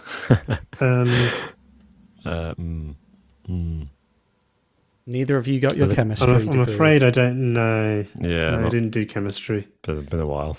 Yeah. This is a particularly macho, quite laddie element. I don't know if that's any clue. What? So it's got a Macho silly laddie. sounding name, probably. I don't know of any. I'm just going to tell you. Banter on. No, good guess. It's bromine. Nice. Yeah, nice. That's good. And the first 3 people in the chat that got that right was Sam Wong was the first one that I can see. Well done, Sam. Andy Jones got Mercury as well. And P. Greg got Mercury. And Sam Wong also said bromium as the other one. So well done. Nice. Well done, indeed. Some people, I'm just having a look at it, also commented water, which is where my brain went first. You were going for the original elements. Yeah, the classic elements there. Water, fire, earth, wind. Oh, yeah, I see what you mean. Yeah, not periodic table elements, but the elements, yeah. Yeah, just that's... I need to catch up with, human history. Need to catch up in science. A bit behind on the education. Okay, question number 2, 1-0 to Martin. Which animal is the tallest in the world? To the one place that hasn't been corrupted by capitalism. I think I heard the dulcet tones of Tim Curry just slip in there first. Yeah. Hoping this isn't a trick question, I'm going to go with a giraffe. It is indeed a giraffe. Well done. I was hoping that would freak you out as a trick question. The pause freaked me out just then. Yeah. That pause Hold on got a me. second. Oh. It was deliberate, wasn't it? Yeah. No, of course it's a giraffe. Yeah, well done, Robin.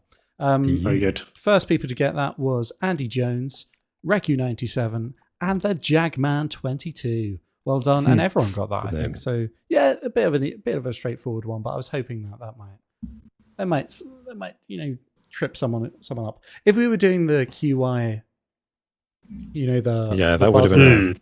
then maybe that would have made you have a Yeah. second thought. I guess tallest is specifically standing on the ground, isn't it? That's the thing. Yeah. Yeah, I had a moment just before I said giraffe. I was like, "Is it a whale?" But no. But I suppose it could be. No. How big is a big whale in terms of depth? If it were just lying on its stomach on a beach, it could be taller than a giraffe. I have no concept of a blue whale. Yeah. Alex, you do that- though, don't you? Is that its height, though? If it doesn't even have it, does it even... Oh, dear. Neither of you said the Loch Ness Monster, so yeah. Yeah, that's true. Shame. Okay. Shame. Question number 3. It is equal at 1-1. Who wrote the novel The Catcher in the Rye? Space. Go for it, Robin. Is that Ernest Hemingway? That is incorrect. Damn it! Yeah. No, it's not him. I did a. Shit.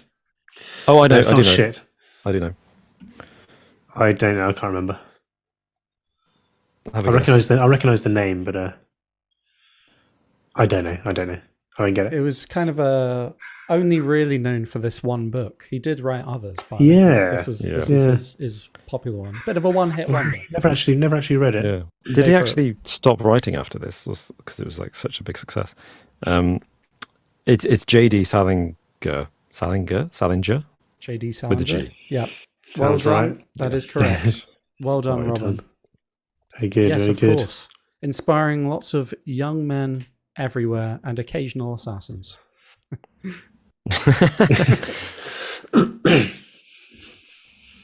Well done. That is 2-1 to you, Robin. And who got that in the chat?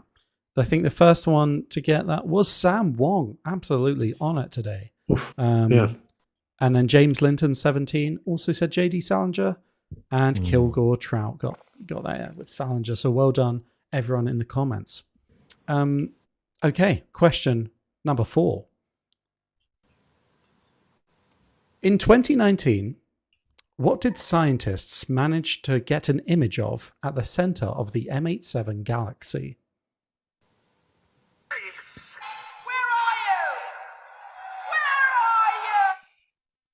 Go for it, Martin. 2019. 2019. Get an image of. Was there an image of it? The central a black hole. It was a black hole. It was the famous. Yeah. It was all over the news. I'm glad that you remembered it. It was the first ever actual picture of a black hole. Does it have a name? Incredible work of science. Incredible achievement all round. Yeah. Does it have a name? Yeah. I'm sure it enormous does. anus.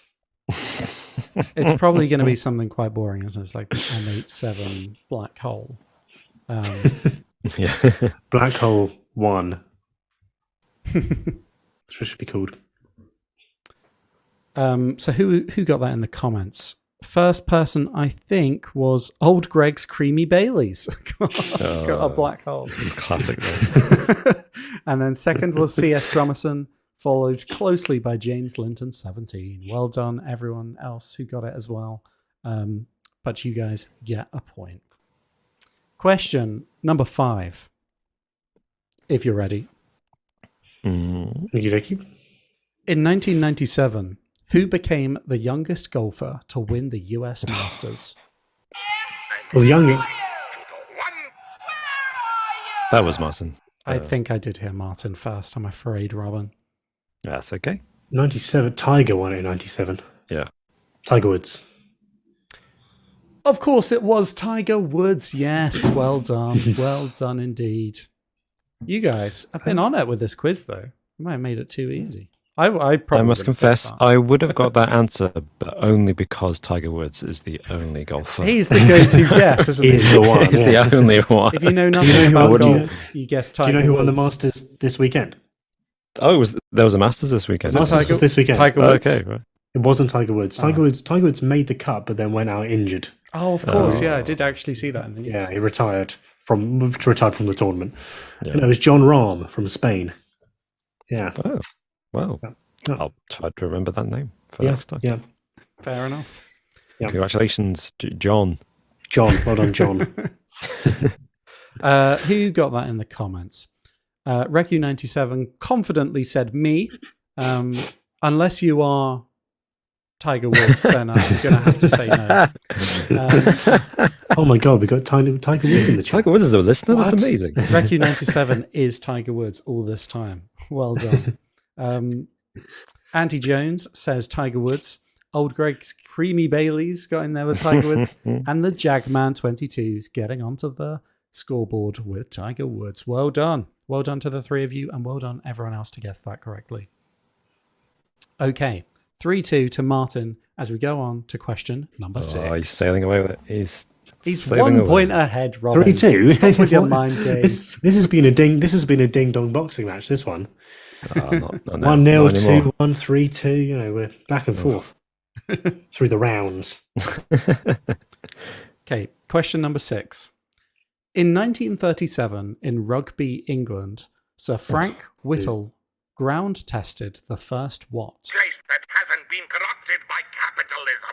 Oh, Robin, straight in there. Go on then. Yeah. This is one of those childhood primary school facts that sticks in there. Really? Was it the jet engine? It was the jet engine. Oh, I'm so Well happy. done. I didn't know Well this done. when I wrote that. No, so no, I wouldn't have got that.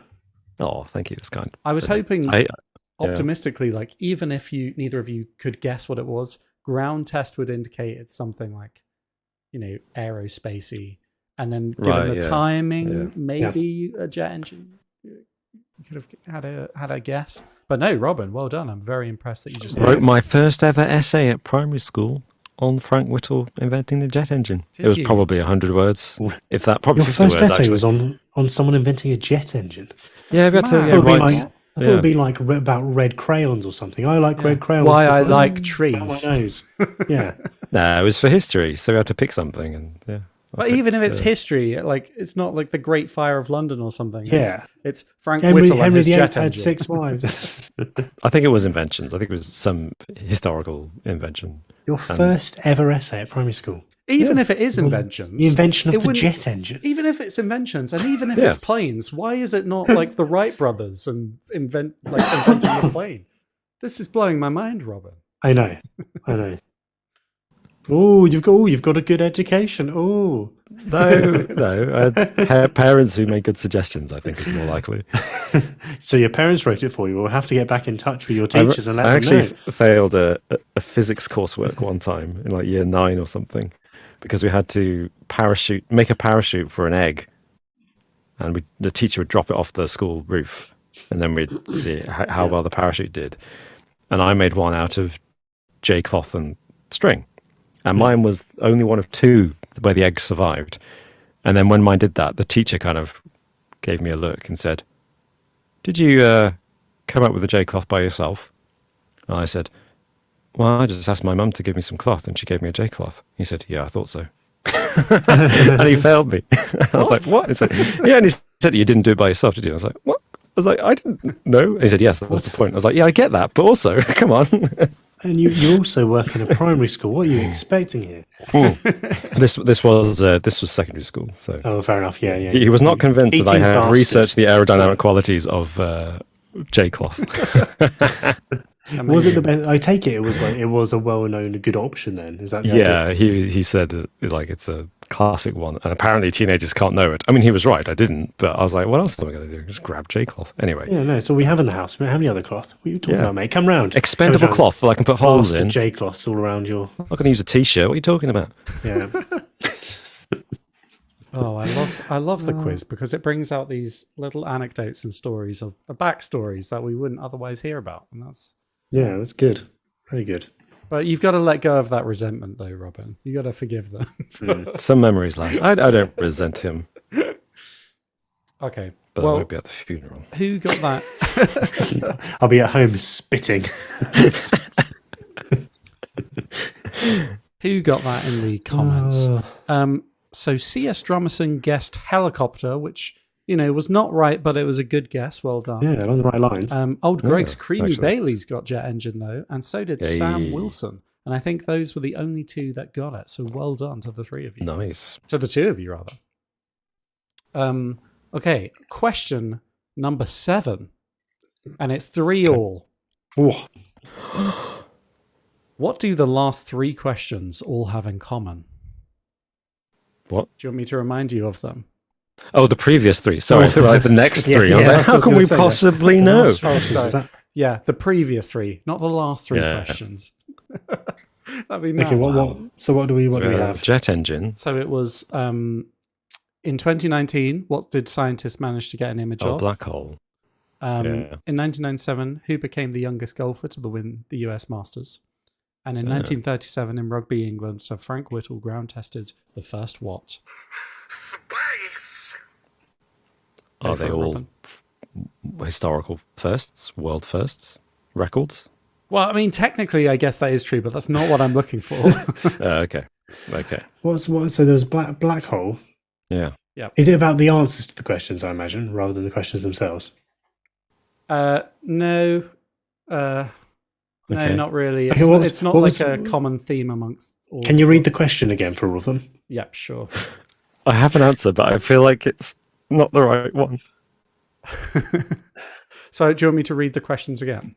Yes. But yeah, you're yes, not going to that'd be able go to for do. it. I don't think you'll be able. Okay. So it's the black hole, first black hole. It's Tiger Woods winning the US Masters, and it's Sir Frank Whittle inventing the jet engine. Oh.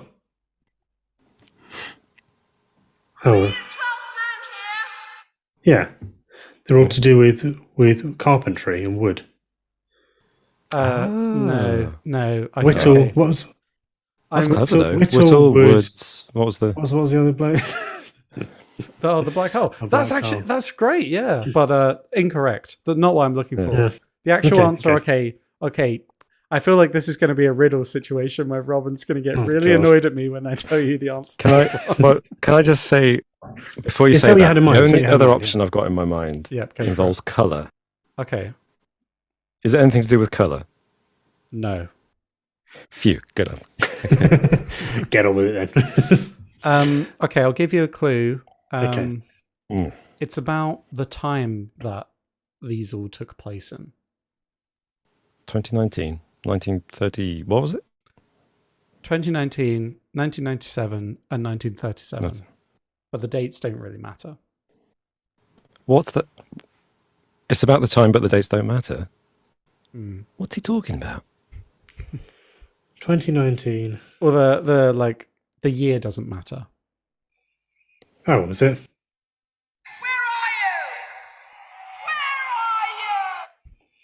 They all took place on April Fool's Day.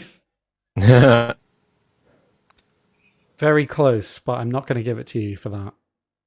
Oh, Just give a clue instead. it's April. Yeah, sorry, Martin. So it's April. It's not April Fool's, but it's to do with. Yeah. Are they all happen on the same day?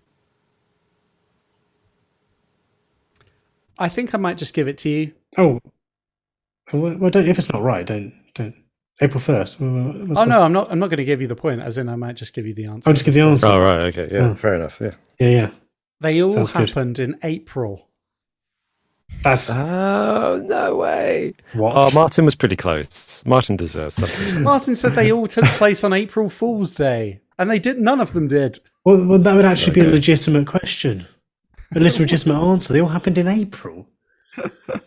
Wow. I mean, we're scraping the barrel here. I would never have got that. It's Yeah. I thought because we're in April, maybe that Yeah.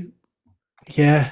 Yeah. yeah. No, I it's mean, a I good. think- It's a good one. I just felt like there wasn't quite enough information for me to guess that one. yeah.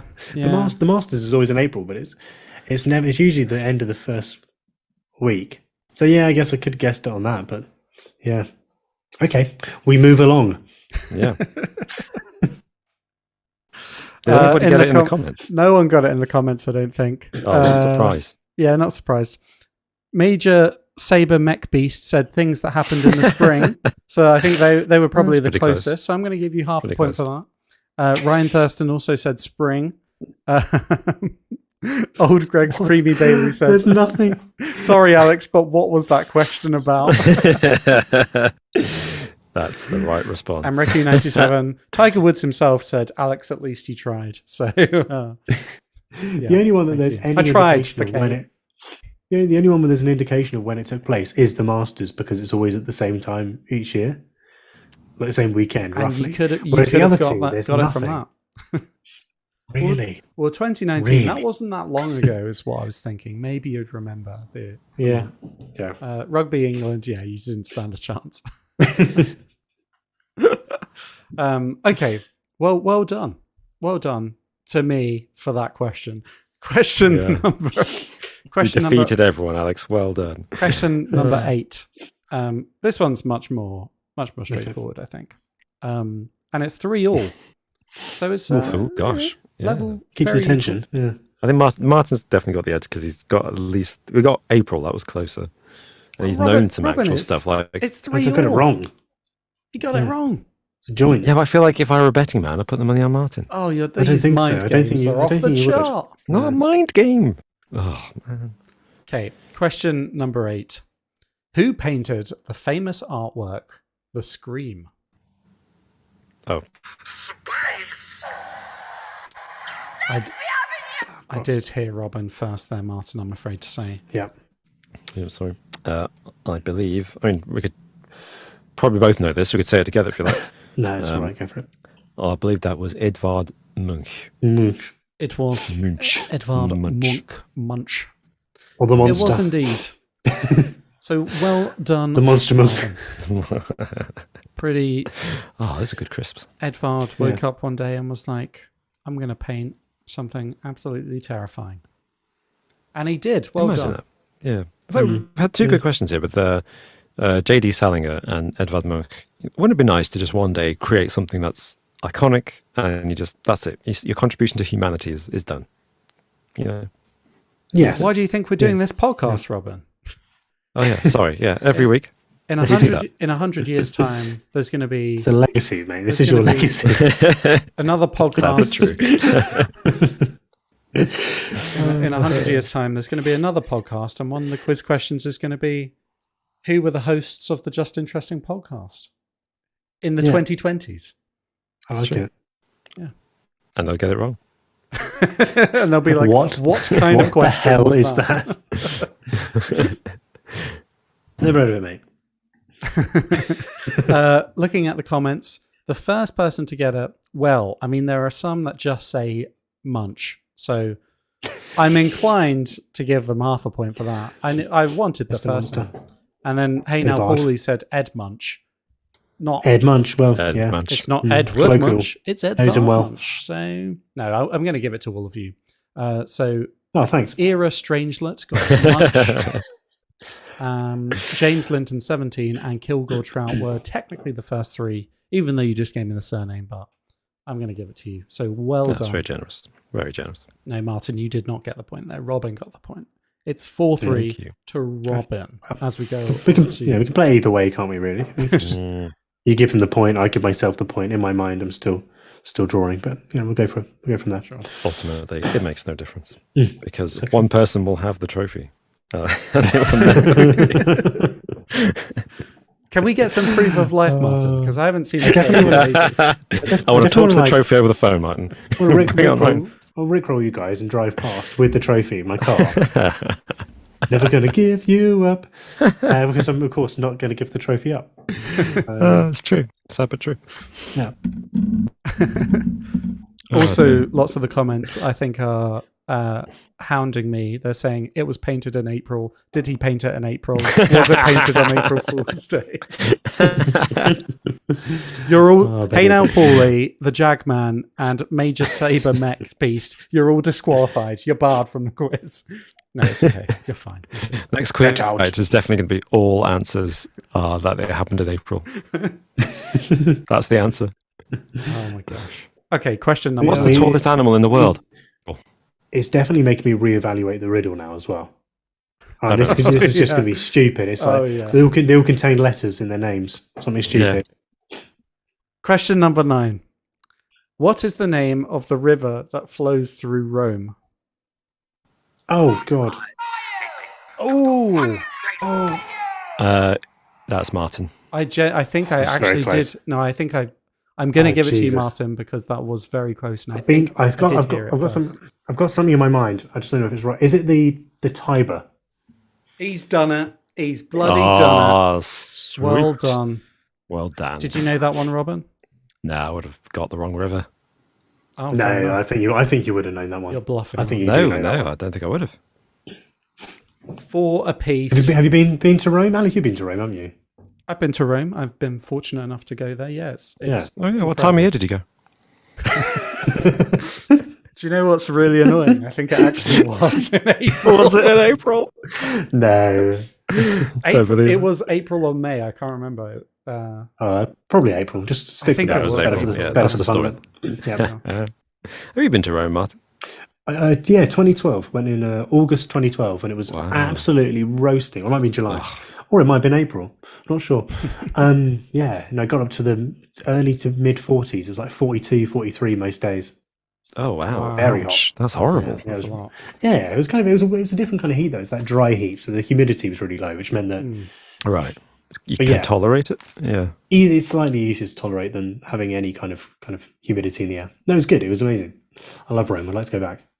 Yeah, me too. Yeah. I've never been, so yeah. It's getting to that stage in life where, there are certain places and certain things you've never done, and you get into that stubborn old man frame of mind. It's like, well, maybe I'll just never do it. But you in Rome, Robin, you're I would love interested it. in history as Absolutely well. love it. Yeah. yeah. And also, Gotta do it. I do have to say, I do feel like Italy just kind of perfected food, and then just that was Yeah. it. They just. Having did it said right. that, I had the one of the best and also definitely the worst pizza I've ever had in my life in Rome. Really? Yeah. Oh, that's a big claim. This pizza man. I mean, I knew the thing is, some places are tourist traps. I'm going to go in there. It's not going to be great, but I'm going to get you're going to get fed, and it's going to be overpriced, and it is what it is. Yeah. I went into this place by the Vatican City, and I kid you, I didn't have my glasses on, so I couldn't see anything. So I was just going, a bit panicked a little bit. Oh, have that, pointing at something in the distance. Okay, plain pizza base with tuna, not tuna mayonnaise, tuna, and lettuce. Oh.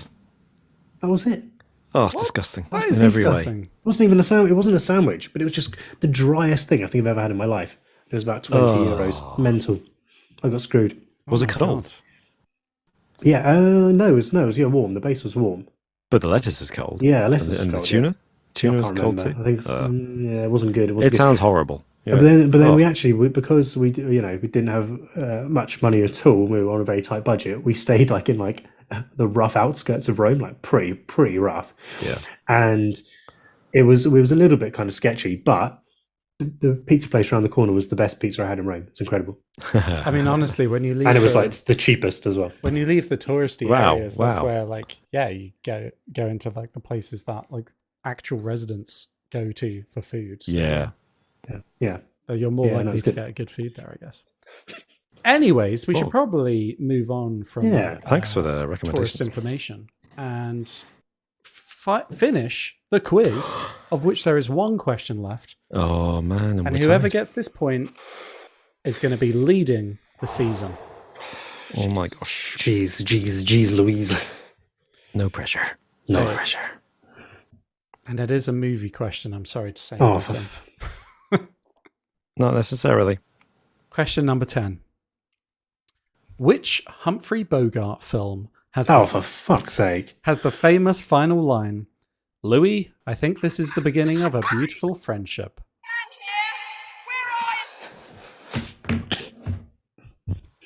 Humphrey Bogart. What the fuck are you doing? Seriously, you might know. the answer to This one. is quite a well-known one.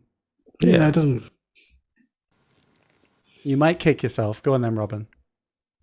I feel bad because I feel like this is an answer Martin probably does know. But yeah, Casablanca.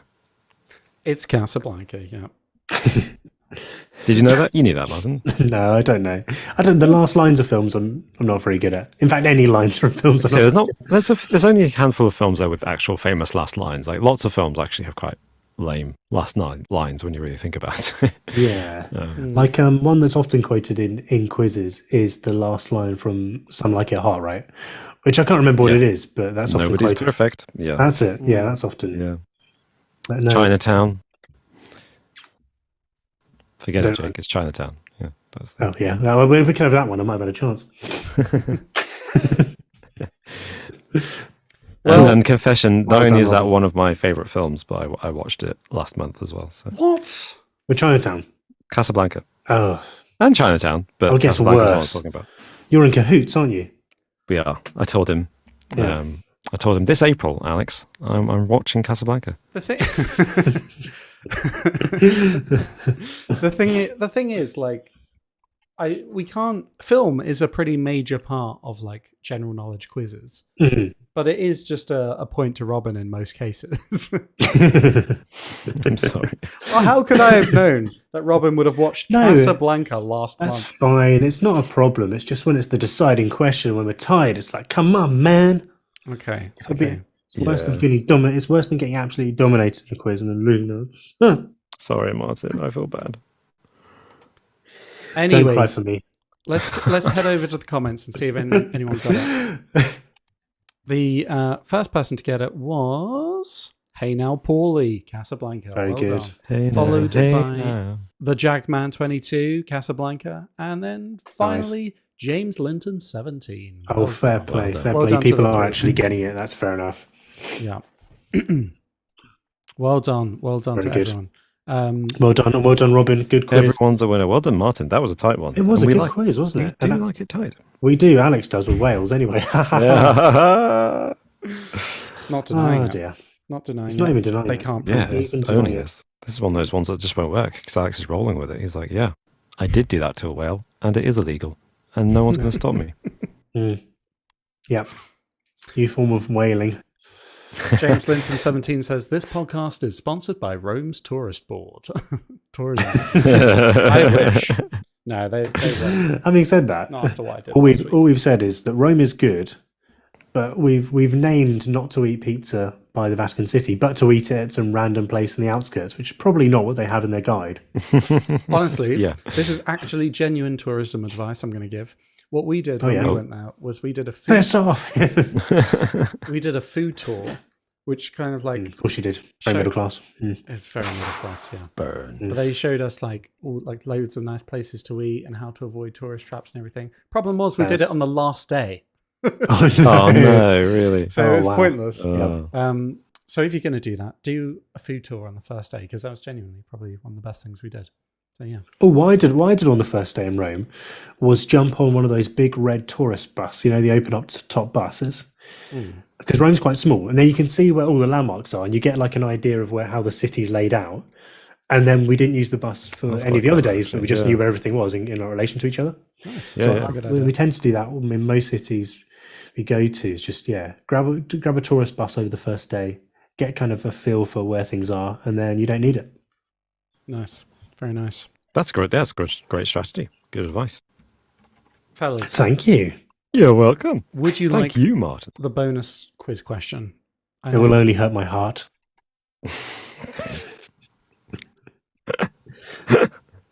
Well, Is it how many days are in April? it's not. It's not, no. But, I mean, it's not a movie question, and it is a maths question, which you tend to be quite good at, Martin. But Martin's absolutely better at maths than me. so the bonus maths? question Oh, is... no, I don't think so. Bonus question is, what is the square root of 3,333? I'll give it another trick question. This is closest wins. Square root. Square root. Oh, God. Of 3,333. And yeah, you can both have a guess, and I'll give you closest wins. 'cause I Something don't know. times by itself results in that. Very specific. This is a challenge.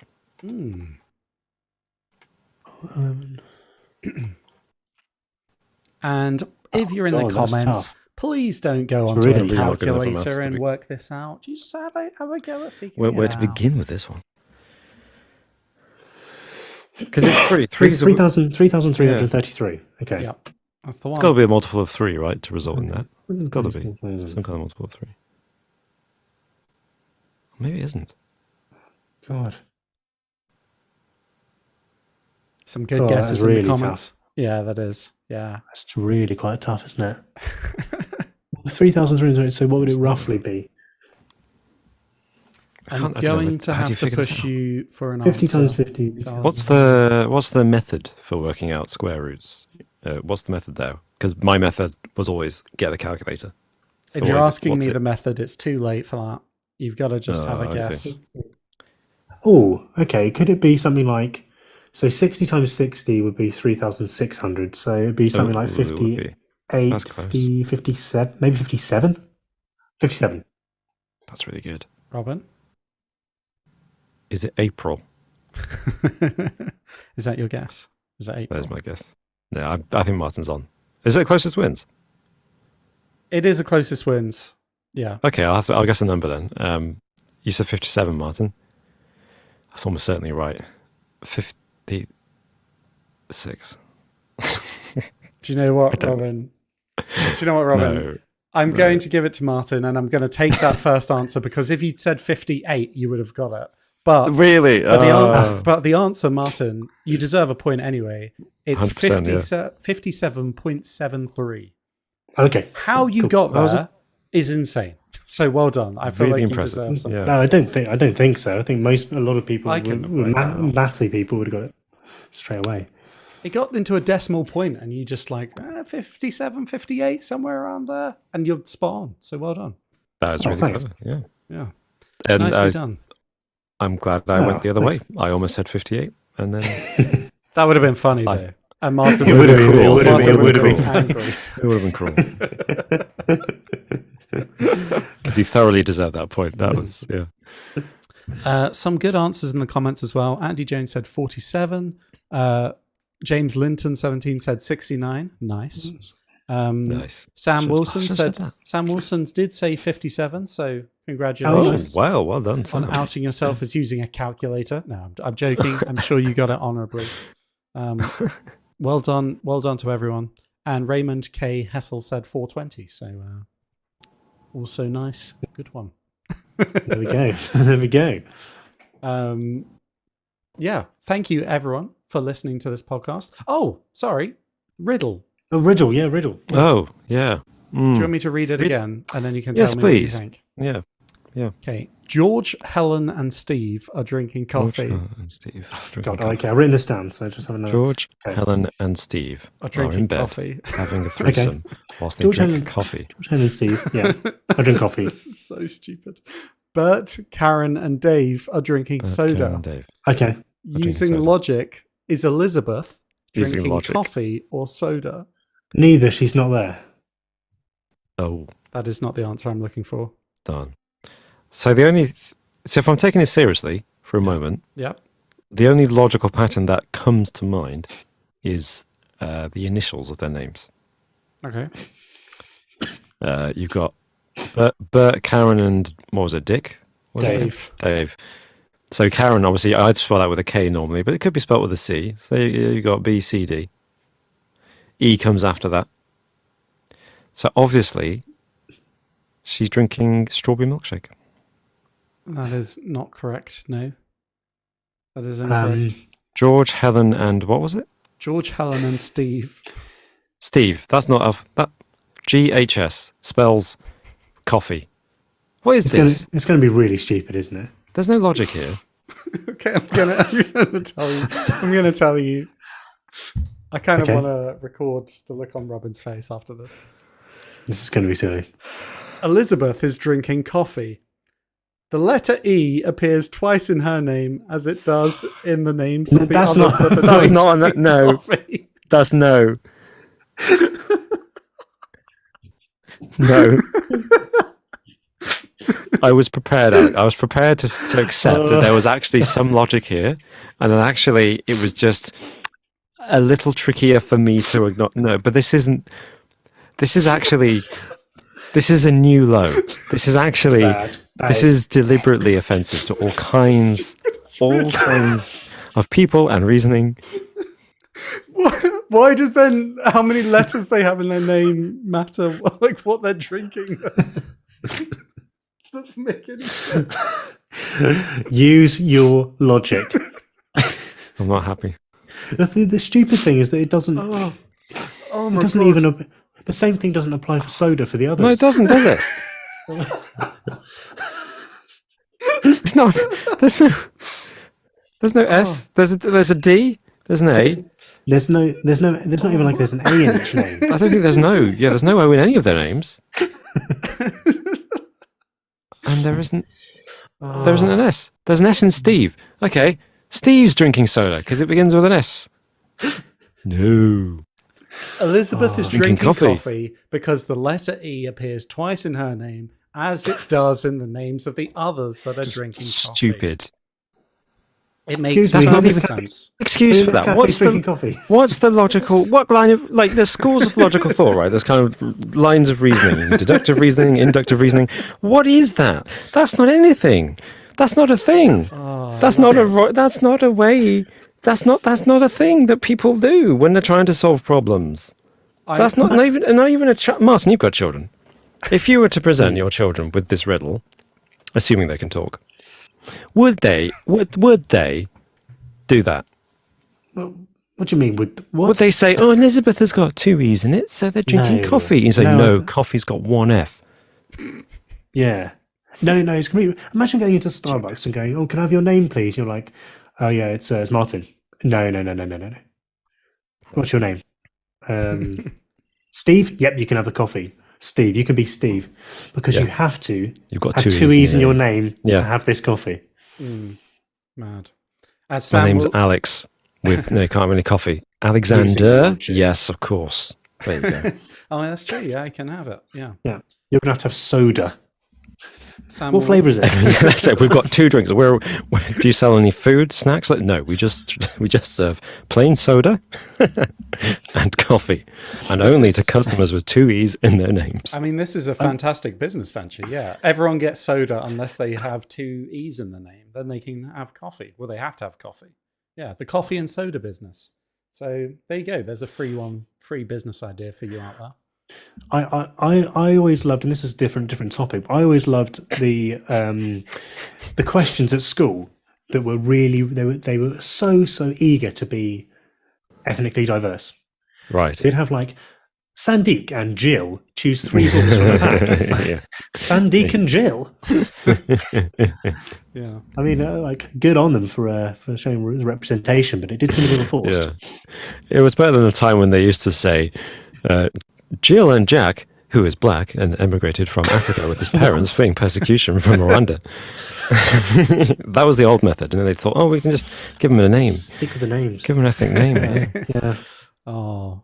Well, I hope Alex, you where did you enjoyed find that? Sorry, no, I need to know. Where did you find that riddle? Where did you find that? I'm not going to tell you because you're going to Don't do some hate no. mail or something. Don't. I want to know if there are more. Are you planning to bring more like this? Because that was not a thing. I'm going I to had make it a my riddle as mission well. to find riddles exactly like this in future. That was no. bad. That was really quite bad. That doesn't constitute. What is that? It's not even a joke. I'm really enjoying terrible riddles. Yeah, this is great. I was enjoying them, and now you've just no. Well, look, fellas, thank you for joining me this evening. It's been an absolute pleasure talking with you. And thank you, everyone, for listening and tuning in, whether you tuned in live on the YouTube channel or if you're listening to this podcast at a later date. If you would like to review us on whatever podcast platform or YouTube that you're listening to, feel free to, if that is an option, wherever you're watching this. 5 stars would be nice, if that's We're getting an option. terrible reviews on Riddle Podcasts R Us. Or a thumbs up, Riddlethis.com. maybe. Yeah. But yeah, and we hope that you were tantalized and intrigued by some of the mysterious sounds that we heard today. Yes. Is there anything else that we need to say, fellas? I don't think so, other than there is actually one from February on Apple Podcasts that I've just come across that I will read out next week. Oh, Oh, okay. thank you. Wonderful. And any others that anyone adds onto Apple Podcasts, we will read out. So if you can, it does help us, helps the podcast grow, and would be really nice to be able to read your comments. So yeah, do add them there, or if there's availability on any other podcast platforms, then add them there too. Thank you. very much. Thanks for that. I'd also like to say thank you. And I want to say it partially as therapy right now. I'm trying to calm down. I'm actually, I'm quite, that kind of sick adrenaline feeling you get inside when you're really getting up. That's what's happening right now. And I'm trying to think. So thank you. Thank you to everyone for listening. And thank you all for being such wonderful people and supporting the podcast and for being there for us in the live chat. And there we go. I'm feeling calmer now. Okay. Okay, good. The sun's setting real low. Genuinely. Okay. So annoyed. Thank you. So annoyed. Thanks to both of you, and thank you for listening. And we will see you next week. Bye. Bye. Bye-bye.